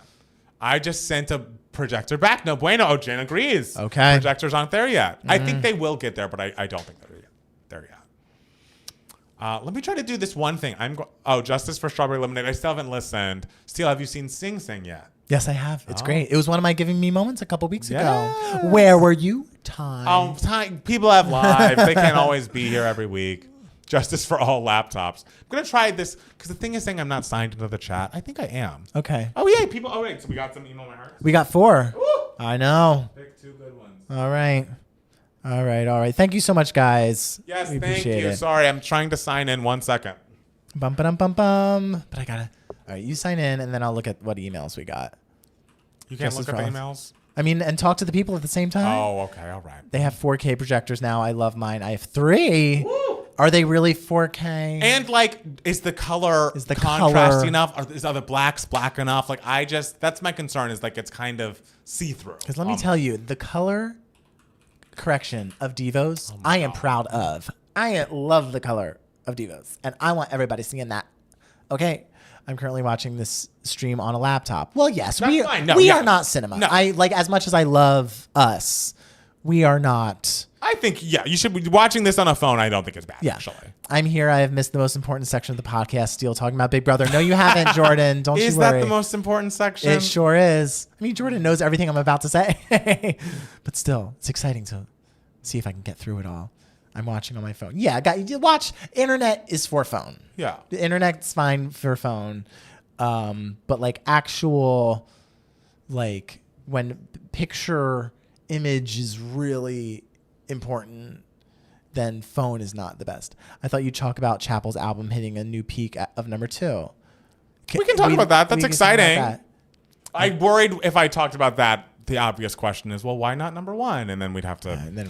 I don't want the Swifties. Then they're going to get mad at us. Fan group's going to come through the woodwork. Because Reputation TV is coming out soon, so they're already going to be mad at us. Right, they're going to be mad at us soon. I mean, aren't the movie theater screens projections? Yeah, but they're like top quality. Yeah, and all the lights are out too. Like the fact that it's so dark is a part of it. And like your TV room is not always going to be that dark. A man hasn't won the Vanguard in 7 years. What pop boy do you think deserves it? What guys these days have great music videos? None. I don't know. I don't know. I want Tucker out of the house. I want him to stay for a couple more weeks. Maybe 3. Oh! 2, 3. So we like Tucker? Do you like him? He's great TV. Okay. Very reminiscent of like older seasons where it was just like, let's just fucking throw shit at the wall. Like ideas, and let's be pretty chaotic with our game decisions. I would watch Inception on this laptop screen. Oh, Inception on a laptop. Well, again, if I was traveling, sure, absolutely. I despise watching movies on planes. Sure, but I have to do it if there's nothing else to do, and so just know I'm furious. Streaming, yes, you're doing it through the internet, but Yazzie, you know the difference. You know, like watching a YouTube video and watching a film on Netflix is different. Fair, good call. Palmer, I forgot the Swifties are always out there. They're watching us. Bruno Mars is great, but like, are his music videos that great? But I mean, if they're giving it to Katy Perry, they can give it to him. He's just gonna jag his way through the end. I think once the AI arena is gone, then they could backdoor Tucker more easily. If you just. Because the reason why Jag was able to stay was because he was able to last year was because he was able to win 2 HOHs in a row for stupid reasons. I feel like there is a world in which Tucker could get backdoored once the AI arena is done. Luna can't think of a pop boy either. Maybe The Weeknd. I mean, I'm not a Weeknd person, but if they gave it to him, I wouldn't be mad. Laptop displays can be just as good. Listen, I don't care how good that quality image is, but I want to see it. I want to feel like I'm having an experience. Yeah, I mean, you know that you called some of us stubborn. We're not changing on this. No. we are happy with your opinions, absolutely. But the experience of watching on television is just going to be better. It's just going to be better. Yeah. Because I feel like you can be more relaxed also when you're watching on television. Because like a laptop, like you're watching it at a desk, or maybe you're on the couch or something, but like in your lap. It's on a coffee table, so you're looking down, or like it's in your lap, or like you're laying down and it's on your stomach, which like I don't care if you're laying down, that's not comfortable. So like it's not a pop, but the music video for Not Like Us was pretty. That was a good music video. I thought it was great. Did you see the 3 nominees? I sure did. I don't know many Weeknd songs. Maybe I need to get into his discography. If you want. You got to watch what you like. Life is all about preferences. Absolutely. Yeah. I agree. Yeah. Oh, wait. Let me keep talking. I need to look at all these emails. Look at those emails. No, I totally, you stand the TV argument. I love my big clear TV, and it's definitely better. And I have a sound bar, so it's experience. You know I've got a sound bar, too. Tyler, the Creator, has good music videos, but he's not really a pop boy. After Hours and Dawn FM are great albums, according to Tyler. I also like my ultra wide monitor for movies. Sam Smith? ? Sam had some good videos, absolutely. More. Oh, okay, all right. I want Bruno Mars to get a full album out again. I agree. I would love to. There's got to be one coming. I don't know if this Gaga duet's going to be on it, but I would love a new album from him because I'm going to be honest. I, as an album, didn't love 24 Karat Magic. I was just listening to it the other day after the Gaga song came out, and I was like, okay, I'm skipping over too many songs. Like, there are high highs, absolutely. Like, I think that's what I like. Finesse. I like Versace on the Floor, even. And it's also I like Versace on the Floor. It's also funny to think that, like, just those few years ago, Zendaya was just starring in Bruno Mars music videos. Sure. And look at her now. But for me, I believe his second album is my favorite, Unorthodox Jukebox, which was 2012. But that is a fucking album. Oh, that's such a great album. That is an excellent album. That's such a great album. Right. What beat that for album of the year? Did something beat it? Yeah, something beat Unorthodox. Or it wasn't even nominated, I feel. Wow. I feel like it wasn't even nominated. That was like horrifying. the 23, because people were shocked that Justin Timberlake's 2020 Experience wasn't nominated because people were like, oh, this is his chance to win it. I wasn't shocked. And so, but also Unorthodox Jukebox was not nominated that year, wow. I feel. Because he would have been the 2013 Grammys. Let's see who won. Was that Random Access Memories? I bet it was. Yeah. But I like that Silk Sonic record. I know you don't care about Silk Sonic, but I thought that was a good I wish them the best. I like that. Talented people. But wait. Maybe it was Mumford & Sons, Babel. That is a great album. God, you and Mumford & Sons. No, I feel like Mumford & Sons was the year before. This was Unorthodox. 2013. Maybe, but it would be qualified for 2014. Okay, let's see what the next one is. Yeah. Don't be throwing Mumford & Sons under the bus, okay? Mumford & Sons is great. I just don't get why you like them so much. Oh, because they're just so soulful. Oh, Jesus. Yeah, I think you're right. I think it's Random Access Memories. Yeah. Because it beat Red. And it was like Random Access Memories. Yeah. I loved the Silk Sonic album. It was great. Unorthodox Jukebox is one of my top 10 albums of the song. I did not love that Bruno Gaga song. Sounds so safe compared to both of their other big songs. I could see that. I liked it, but every TV I've ever had is very bad sound quality. I would say, yes, you should get, even if you don't want to get the soundbar, if you have an Apple TV, you can get headphones that connect to Bluetooth, and I love that. But yeah, having a soundbar, having good audio from your television is paramount. Okay, Tronda's new album is really good. Great. I love the 70s Philly sound of it. I agree, Tyler. I love that album. Smoking Out the Window is such a classic. It is funny that they released Skate as the second single, because like that song sucks. But that's okay. Not every song is going to be great. It's fine. On every album. There are eras to every era. Absolutely. Yeah, maybe we'll talk about it one day. One day. Yeah. They're all great emails. Great. I'm excited to see which ones you pick. We'll figure it out. We will figure it out. I'll just tap wherever. Are you ready? Yes. Okay. Okay. All right, guys. Didn't you have another thing you want to talk about? Chappell Roan's album being number 2? I mean, I didn't want to talk about it, but yes, that's another news story. Okay, then we won't talk about it. Chappell Roan's album has now peaked at number 2 on the Billboard 200. That's so exciting. We love Chappell. We can't wait till she reaches the number 1 spot. Yeah, the people in the chat wanted us to talk about Yeah. it. So we just want to say congratulations. Congrats, of course. We love. We're Chappell heads. Okay, but Matt Palmer, also give us an ad as well. Guys, thank you so much for listening to or watching the podcast. If you enjoy us, please go to your Spotify or Apple Podcasts and leave us a 5-star rating or review. We do only accept 5 stars. We don't take criticism, as you know. And if you enjoy us a lot and want to support us on a day-to-day basis, put money in Matt Steele's pocket and mine. Go to Patreon.com. But mostly mine. But mine too. It's an even split. Go to patreon.com/2gaymats and where you get extra bonus content from us. We actually just put up a reaction to You're Losing Me by Taylor Swift, a song that I have now come around to. Absolutely. I think it is excellent. I didn't give her the time of day. Because you are what? Old and right. I am old and right. You are right. finally right along with being old. I am. Yes, I'm as old as you, finally. No. But yes, go to patreon.com/2gaymats. You can join the Discord and become a part of our community, chit chat with us and other pop culture, pop music obsessed people. And yeah, it's just thank you so much for listening and watching. And tell all your fucking friends.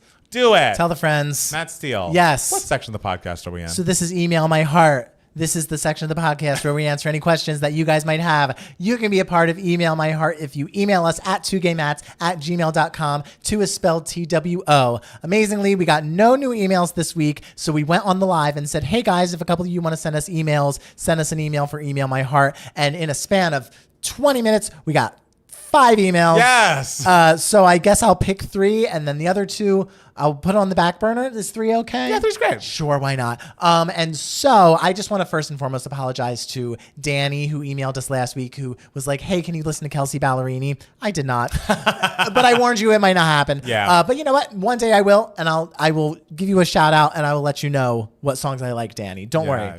So I will pick this question from Jake, because he was the first one to shoot us an email. All right, we love that. He says, hi, Matt. I was watching the podcast live just now, and you asked for emails, so I thought I'd send something in. Wow, Jake, way to throw us under the bus. I know. Well, he's being honest. You were already honest with the people, so. But as we know, the Oscars release season is quickly upon us, and I wanted to know what we were all looking forward to. What are we rooting for? Mostly, I'm excited for We Live in Time, Andy and Flo stan, and Honora, Sean Baker stan. So far, I am 100% rooting for Dune Part 2 to win Best Picture, but also love challengers this year. What are your thoughts, predictions, or hopes this year? So I am, as a Sean Baker stan myself, I'm absolutely looking forward to Honora. It won the Palme d'Or at the Cannes Film Festival. I'm really hoping that like the Oscars like it looks so like fun and like edgy and interesting, and something that the Oscars like I don't know. It's not really like a film that has ever really won Best Picture, except for maybe like Midnight Cowboy and like 1969, if the aesthetic of Honora is what I'm picturing in the trailer.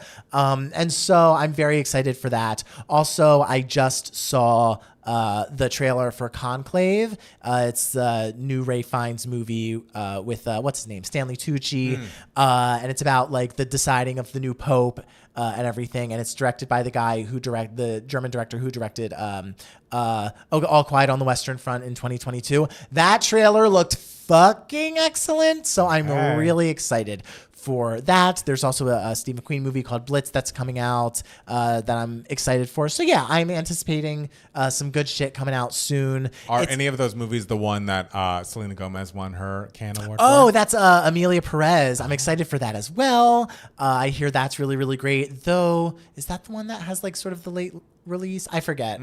But yeah, I'm excited for all of those.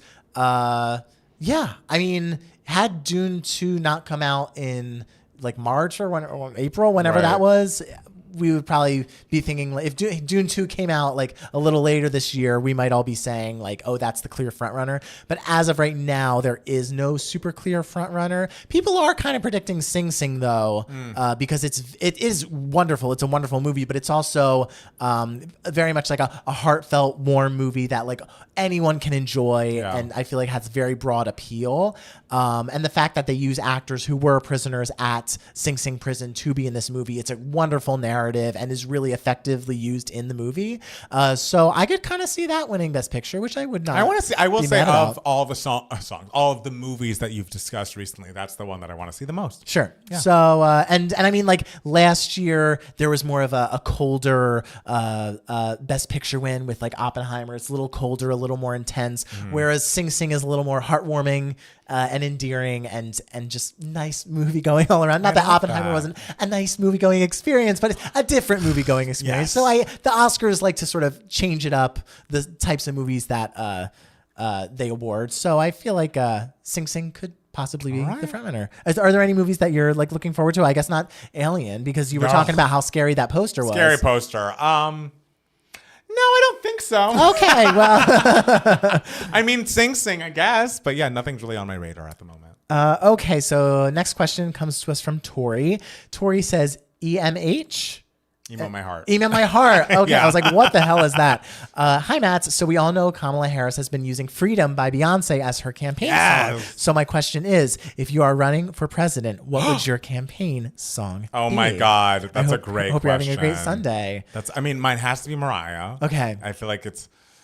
what's like an inspirational... I know, but it's hard with Mariah because a lot of her inspirational ones are like like personal, so it's like, how do you get an overarching, like far-reaching song? And I don't know if "Make It Through the Rain" is really the most crowd-pleasing. It should be. Yeah. I mean, they could, like, I think "Through the Rain," if I got the dance mix going, it could be very festive for people. Oh, stay triumphant dance mix. Yes. Okay. I love to get a stay triumphant as the president. Also, maybe we just do "Can't Take That Away."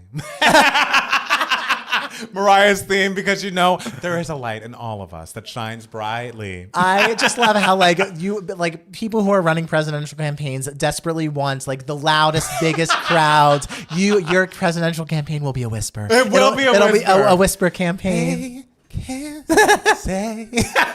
A classic song, which Mariah almost called "They Can't Say." Or "They Can Say." Sorry. But yes, great song. That is, those are the three that I would use. Yeah. I think mine would be "Oklahoma," the title song in Oklahoma. Because even though it's just about like a state, it's a real crowd-pleasing patriotic anthem that like is real Americana. And I'll be like, we're shooting for those Oklahoma votes. We would lose the election, wouldn't we? I feel like this answer is just torpedoed our campaign. Or maybe something from The Music Man, because those are a lot of like marches, like 76 trombones. Right. I think would be really cool. Or maybe like Rock Island, if I want to like, if my platform is very much like economy. Yeah. That little rap moment is all about the economy. Or maybe like, oh, You Got Trouble, where I like rap to "You Got Trouble," but I change all the lyrics to all the problems that are in America right now. I love it. And then everyone in the audience has to respond with, "Yeah, we got trouble right here in America." Oh, yeah. You could do "Britney, I Want to Go," because I want to go all All the way to the presidency. I know, but is that song too slutty? I don't think so. Because I mean, when I'm dancing to that song, like I just want to rip my shirt off. But hey, we're very pro slut, and I feel like that should be our platform. No, but I can't rip my shirt off in a campaign right now because I'm half bald. I know, the and scoop. People will be like, "What the fuck is going on with him?" Right. And I can't have anyone see that would this. invite a lot of questions. Oh my God! Thank God I'm not running for president right now. That'd be. Hopefully, by the time I run for president, my hair will grow back. Hopefully, we'll see. Hopefully. Okay. Next comes to us from Tangerine Marketing. Yeah. We love Tangerine Marketing. We do. We met her in person. Job hunt woes. I was laid off from my job beginning of June. It was also my first job after owning a marketing agency for 14 years. It was my job I loved, working for Habitat for Humanity on the construction site, building houses and working with volunteers. Loved it. The layoff was across the organization, so it was last in, first out. I have no idea what to do. I closed my business. I feel going back to marketing is just admitting defeat, but I'm not at all skilled enough to just work in construction. It was a blended job with construction and training volunteers, and I don't know of any similar organizations/jobs. Any thoughts on where I can earn money but feel that passion I had for my last job? I'm working on my house that's 110 years old. I love that. So it needs a lot of work, but that's only good for a few more months. Love it. Sandra from Tangerine Marketing. Okay, so it sounds like you're like that was kind of the ideal job for you that you had before the layoffs, and I'm so, again, very sorry to hear that happened. I feel like for me, and this maybe isn't for everyone who works, the fact that 2 Gay Mats exists is why I can go into my office and do my job and do a good job of it at it. But I also am not trying to get all of my fulfillment from the job. It's like, oh, I want to do a good job. I want to show up and like be my best self. But the fact that like I make music and I, do this podcast with all of you and, we do our videos. It's like, I feel like while maybe there is a perfect job out there for you, and I would absolutely recommend you keep hunting, trying to find that perfect balance of everything you want, I think there's a way to have a personal life that is fulfilling on top of the job. Like, even if it's not something that makes money. Because again, I promise you 2 Gay Mats didn't make money until about a year ago. And we've been doing it for 13. And I think that is what gives my life a lot of purpose, is like doing things outside of the 9-to-5 work. I'm not saying that there's not a way to find a job that's going to be the balance of everything you'd like,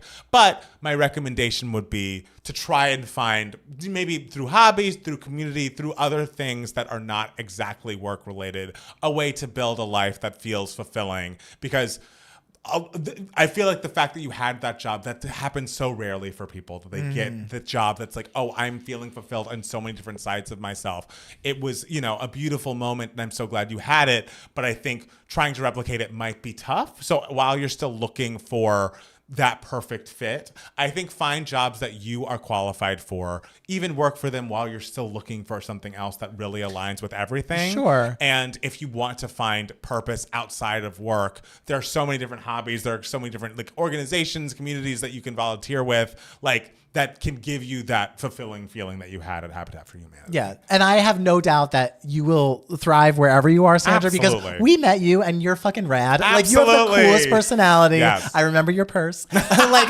the coolest purse. Like, Yes. like you were so fucking awesome. And I know you just like light up the room. Like, wherever you go, any job interview you go on, like, they're going to love you. For sure. So don't worry about that. I don't know if you loved working for Habitat for Humanity. It seems like it's like something that like is really like service oriented, like maybe like a non-for-profit, like would really suit you well. Or like if you say like you maybe are not super skilled enough to be able to work in like just construction again, there are so many aspects of construction that I feel like you would fit in well, like in terms of like organizing, like office work of construction. And I know like construction companies and everything, they want women. Like they are like, we want women to like work for us. We need more women in this industry. So I would still also maybe look at that if you already know you're into that. For sure. I feel like you do have a leg up in the sense that you worked for Habitat for Humanity on the construction side of things. Like that's an amazing thing to have on your resume. For sure. And just knowing your personality, like those dudes will love you. Oh my God. Who like, wouldn't love her? You're so great and you have such a wonderful family. I know this. And so you're doing well. You're killing it, so don't worry about that. And maybe like even just volunteering, because you work for Habitat for Humanity, even just like doing other volunteer work, you get to meet other people who are also passionate about like nonprofit stuff, and maybe knowing them will get you some sort of in some sort of job where you can make money. Yeah, because I'm sure the more people you meet who are into like volunteering will have ideas and. Yeah. It's all about the connection. Yeah. So you're doing great. Yes. Don't worry. We love you. Keep us posted. Yes. We're rooting for you. Okay. Do we do 2 gay minutes? Sure. Do you want to? I do. Okay.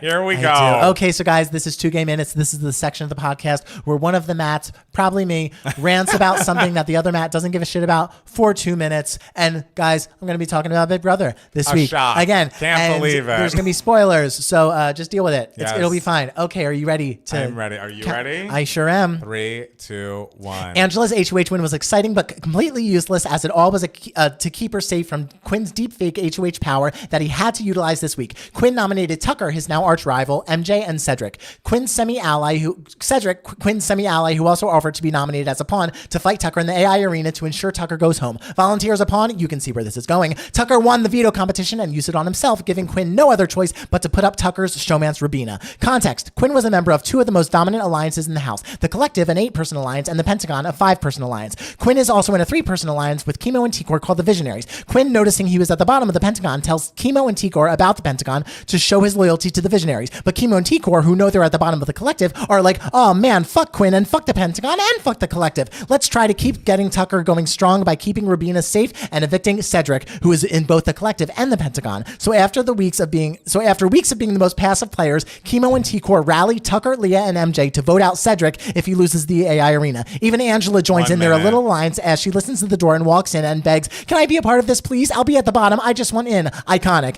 Eviction night comes. MJ wins the AI arena. Cedric and Rubina scramble through the house trying to campaign as if it's a double eviction. Brooklyn, a Pentagon member, breaks it to Rubina that she is going home. There's nothing she can do. Oops, sorry, you're wrong, Brooklyn, because in a shock to the whole Pentagon, Cedric is evicted. Even Joseph found out last minute a flip was happening and ditched his own collective alliance to be on the right side of the votes. King. Quinn was in tears as his whole power was wasted. Not only did none of his 3 targets go home, not only did 2 of his biggest allies turn on him, but those allies dismantled not 1, but 2 of the most dominant alliances in the House in one night. It was a phenomenal episode of television that had me screaming. The 4th week of season 26 has been a rousing success. Also, my boy Joseph is playing the best game so far. I don't care what anyone says. Okay. Yeah, there you go. How do you feel?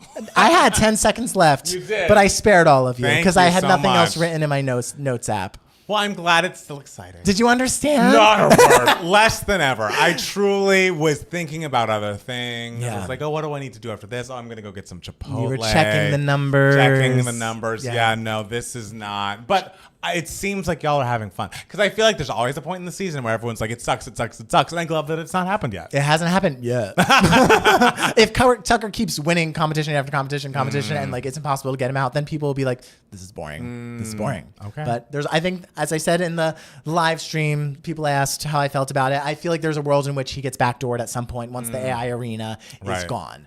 The AI arena is just the wildest thing. Whenever you say that, I'm like, what? It's a twist that they implemented this year, and they need to have it in all subsequent seasons of Big Brother because it just makes the eviction episode so much more exciting. It needs to end once the jury phase starts, but it's a twist that needs to be in the show every season from here on out. Wow. I think it just makes it a less predictable experience. So that's great. Yeah, it is great, isn't it? That's great. Oh my God. Do you want to do giving me moments first, or do you want me? Yeah, I don't really have a super one, so I can just chit chat for a minute. All right, chit chat. Yes, guys, I'm proud of us.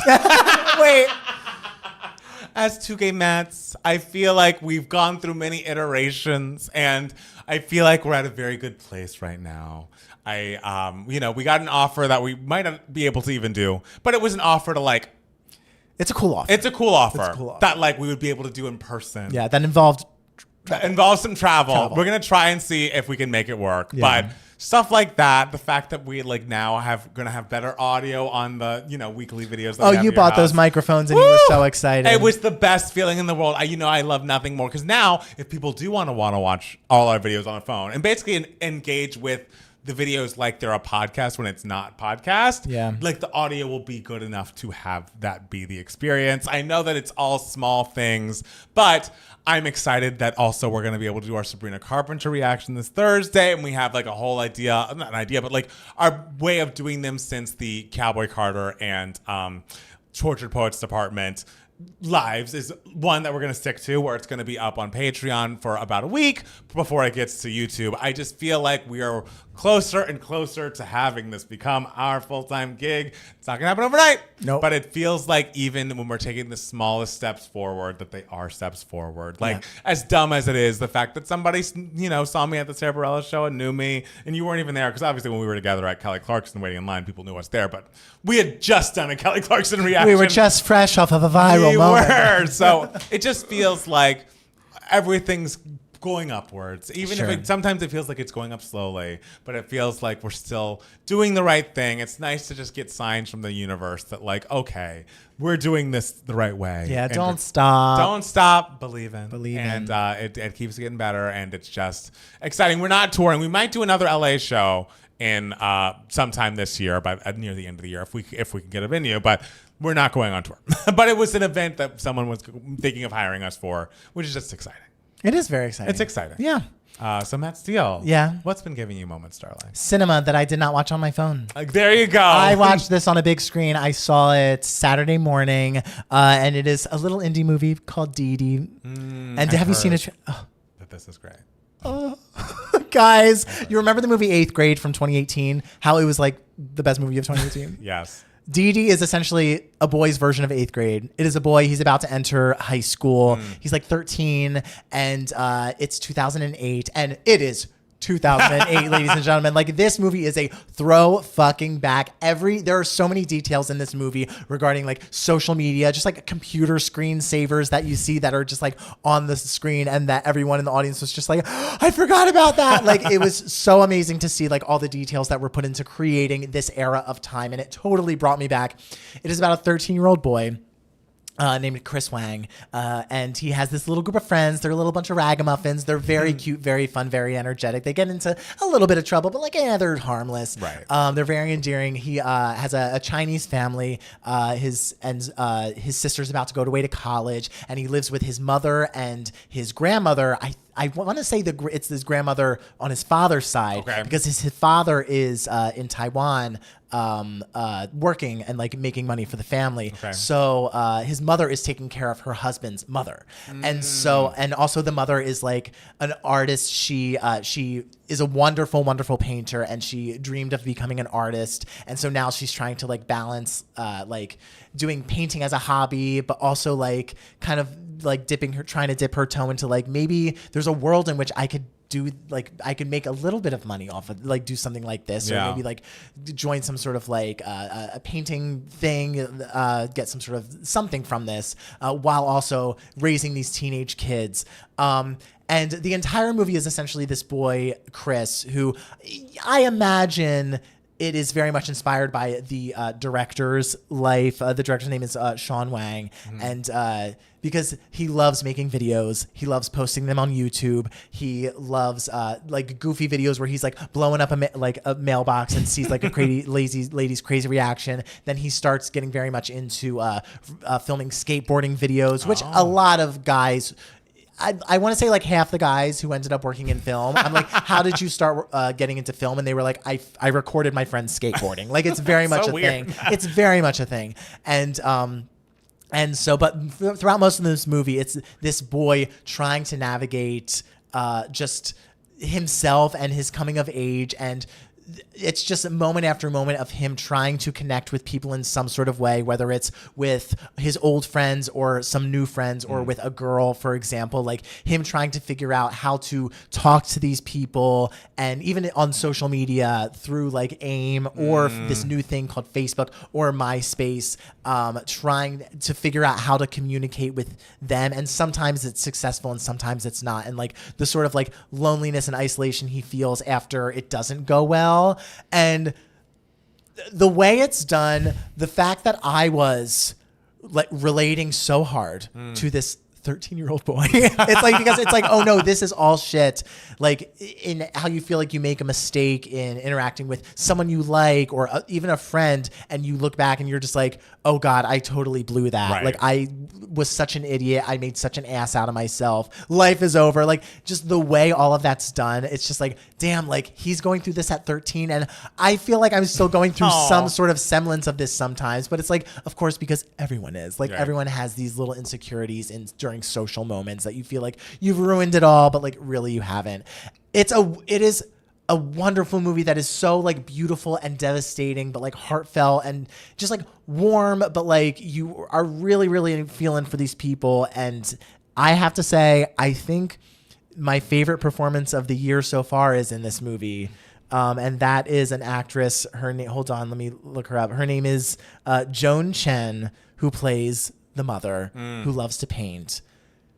It is such a phenomenal performance that just like ripped my heart out, was so just warm in a movie where like these kids are just so goofy. She is just such a rock in this movie, taking care of her mother-in-law and trying to take care of these kids. And there's a scene in a car where she has to pick him up from something, and he's just like, Mom, did you fart? And she's just like, I did. And but she's like this quiet, stoic woman who doesn't speak English like insanely well. Right. And the fact that they had this funny, goofy, ridiculous conversation like in this movie, like you don't see that dynamic between mother and son, especially when it's like an Asian mother.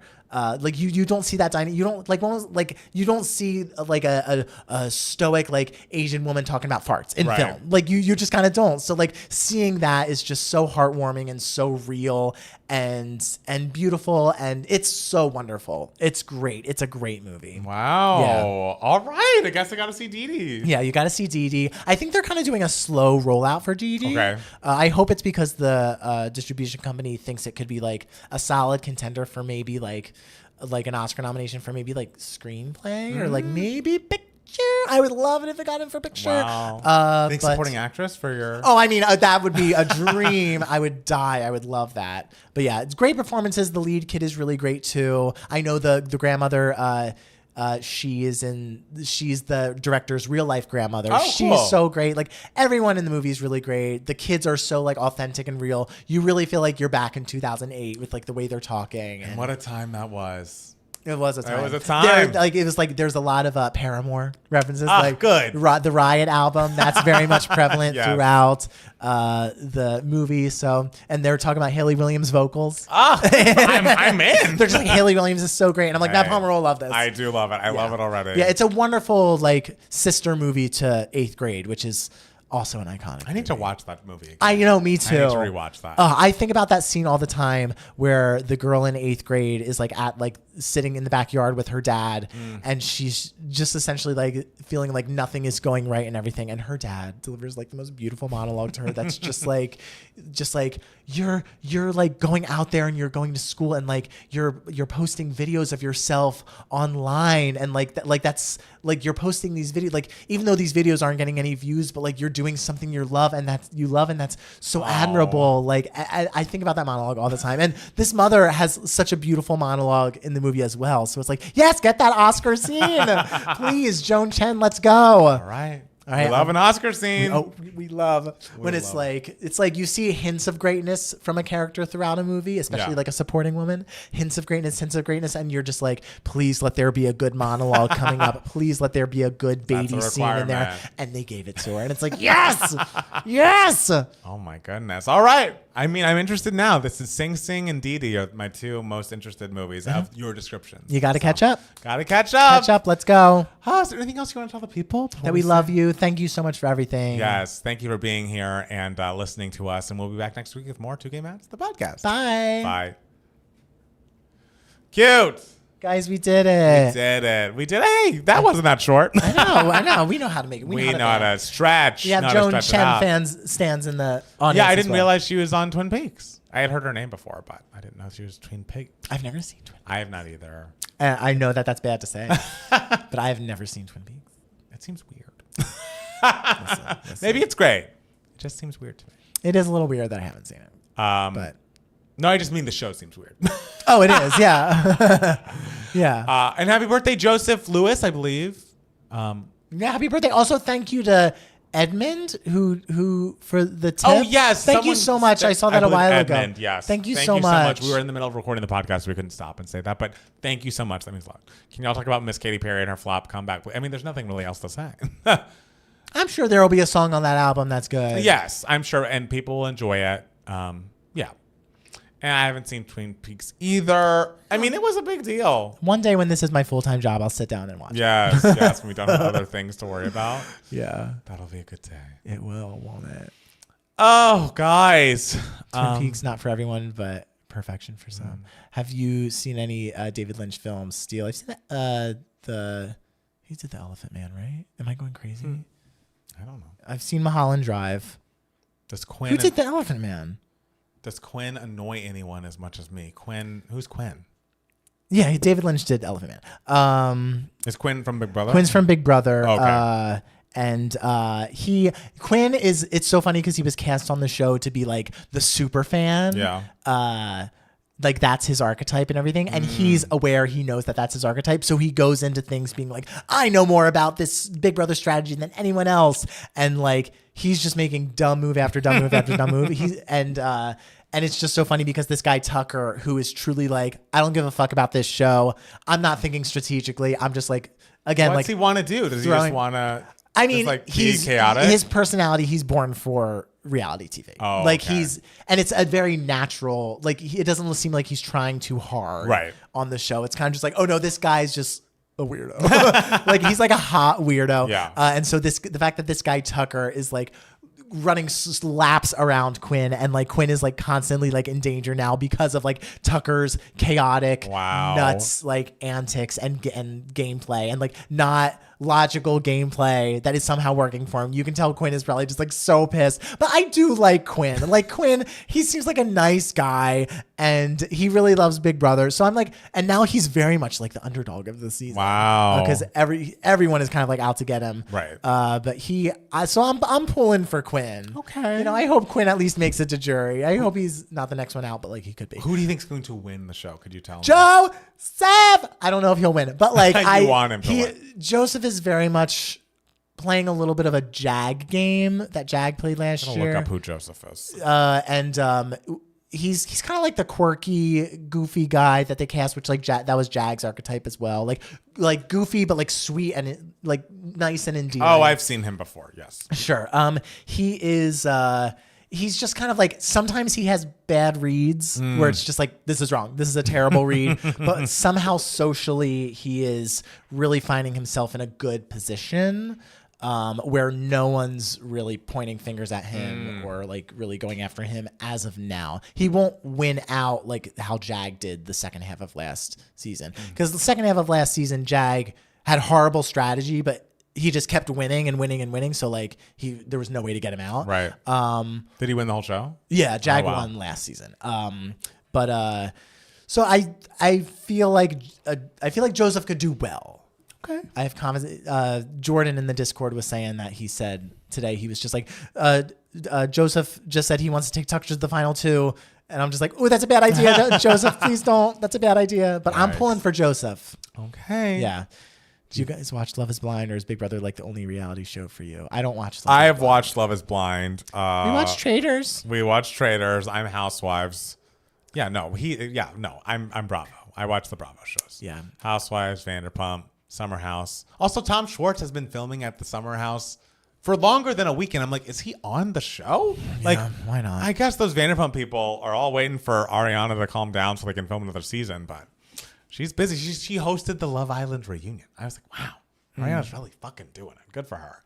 Are you gonna watch the DNC convention this week? Yeah. I'm going to Vegas on Tuesday, so I'll only really be able to watch it in like whatever clips are posted. Yeah, online. exactly. I'll watch the clips. I'm excited. Our buddy Austin is there right now. Oh yeah, that's right. He's our 2Gay Mats DNC correspondent. So I'm excited. Hopefully everything will go well, and it'll just generate more enthusiasm, which usually happens after a convention. Right. There's like a bump in. Oh, I'm excited for that bump. I know, like just bump after bump after bump. I know. I mean, Charlie XCX was onto something when she said bump in that. She did say bump in that. There's also a rumor that Charlie XCX and Katy Perry are collaborating on like a remix of a Brat song, and I'm like, that's not a good idea, but whatever.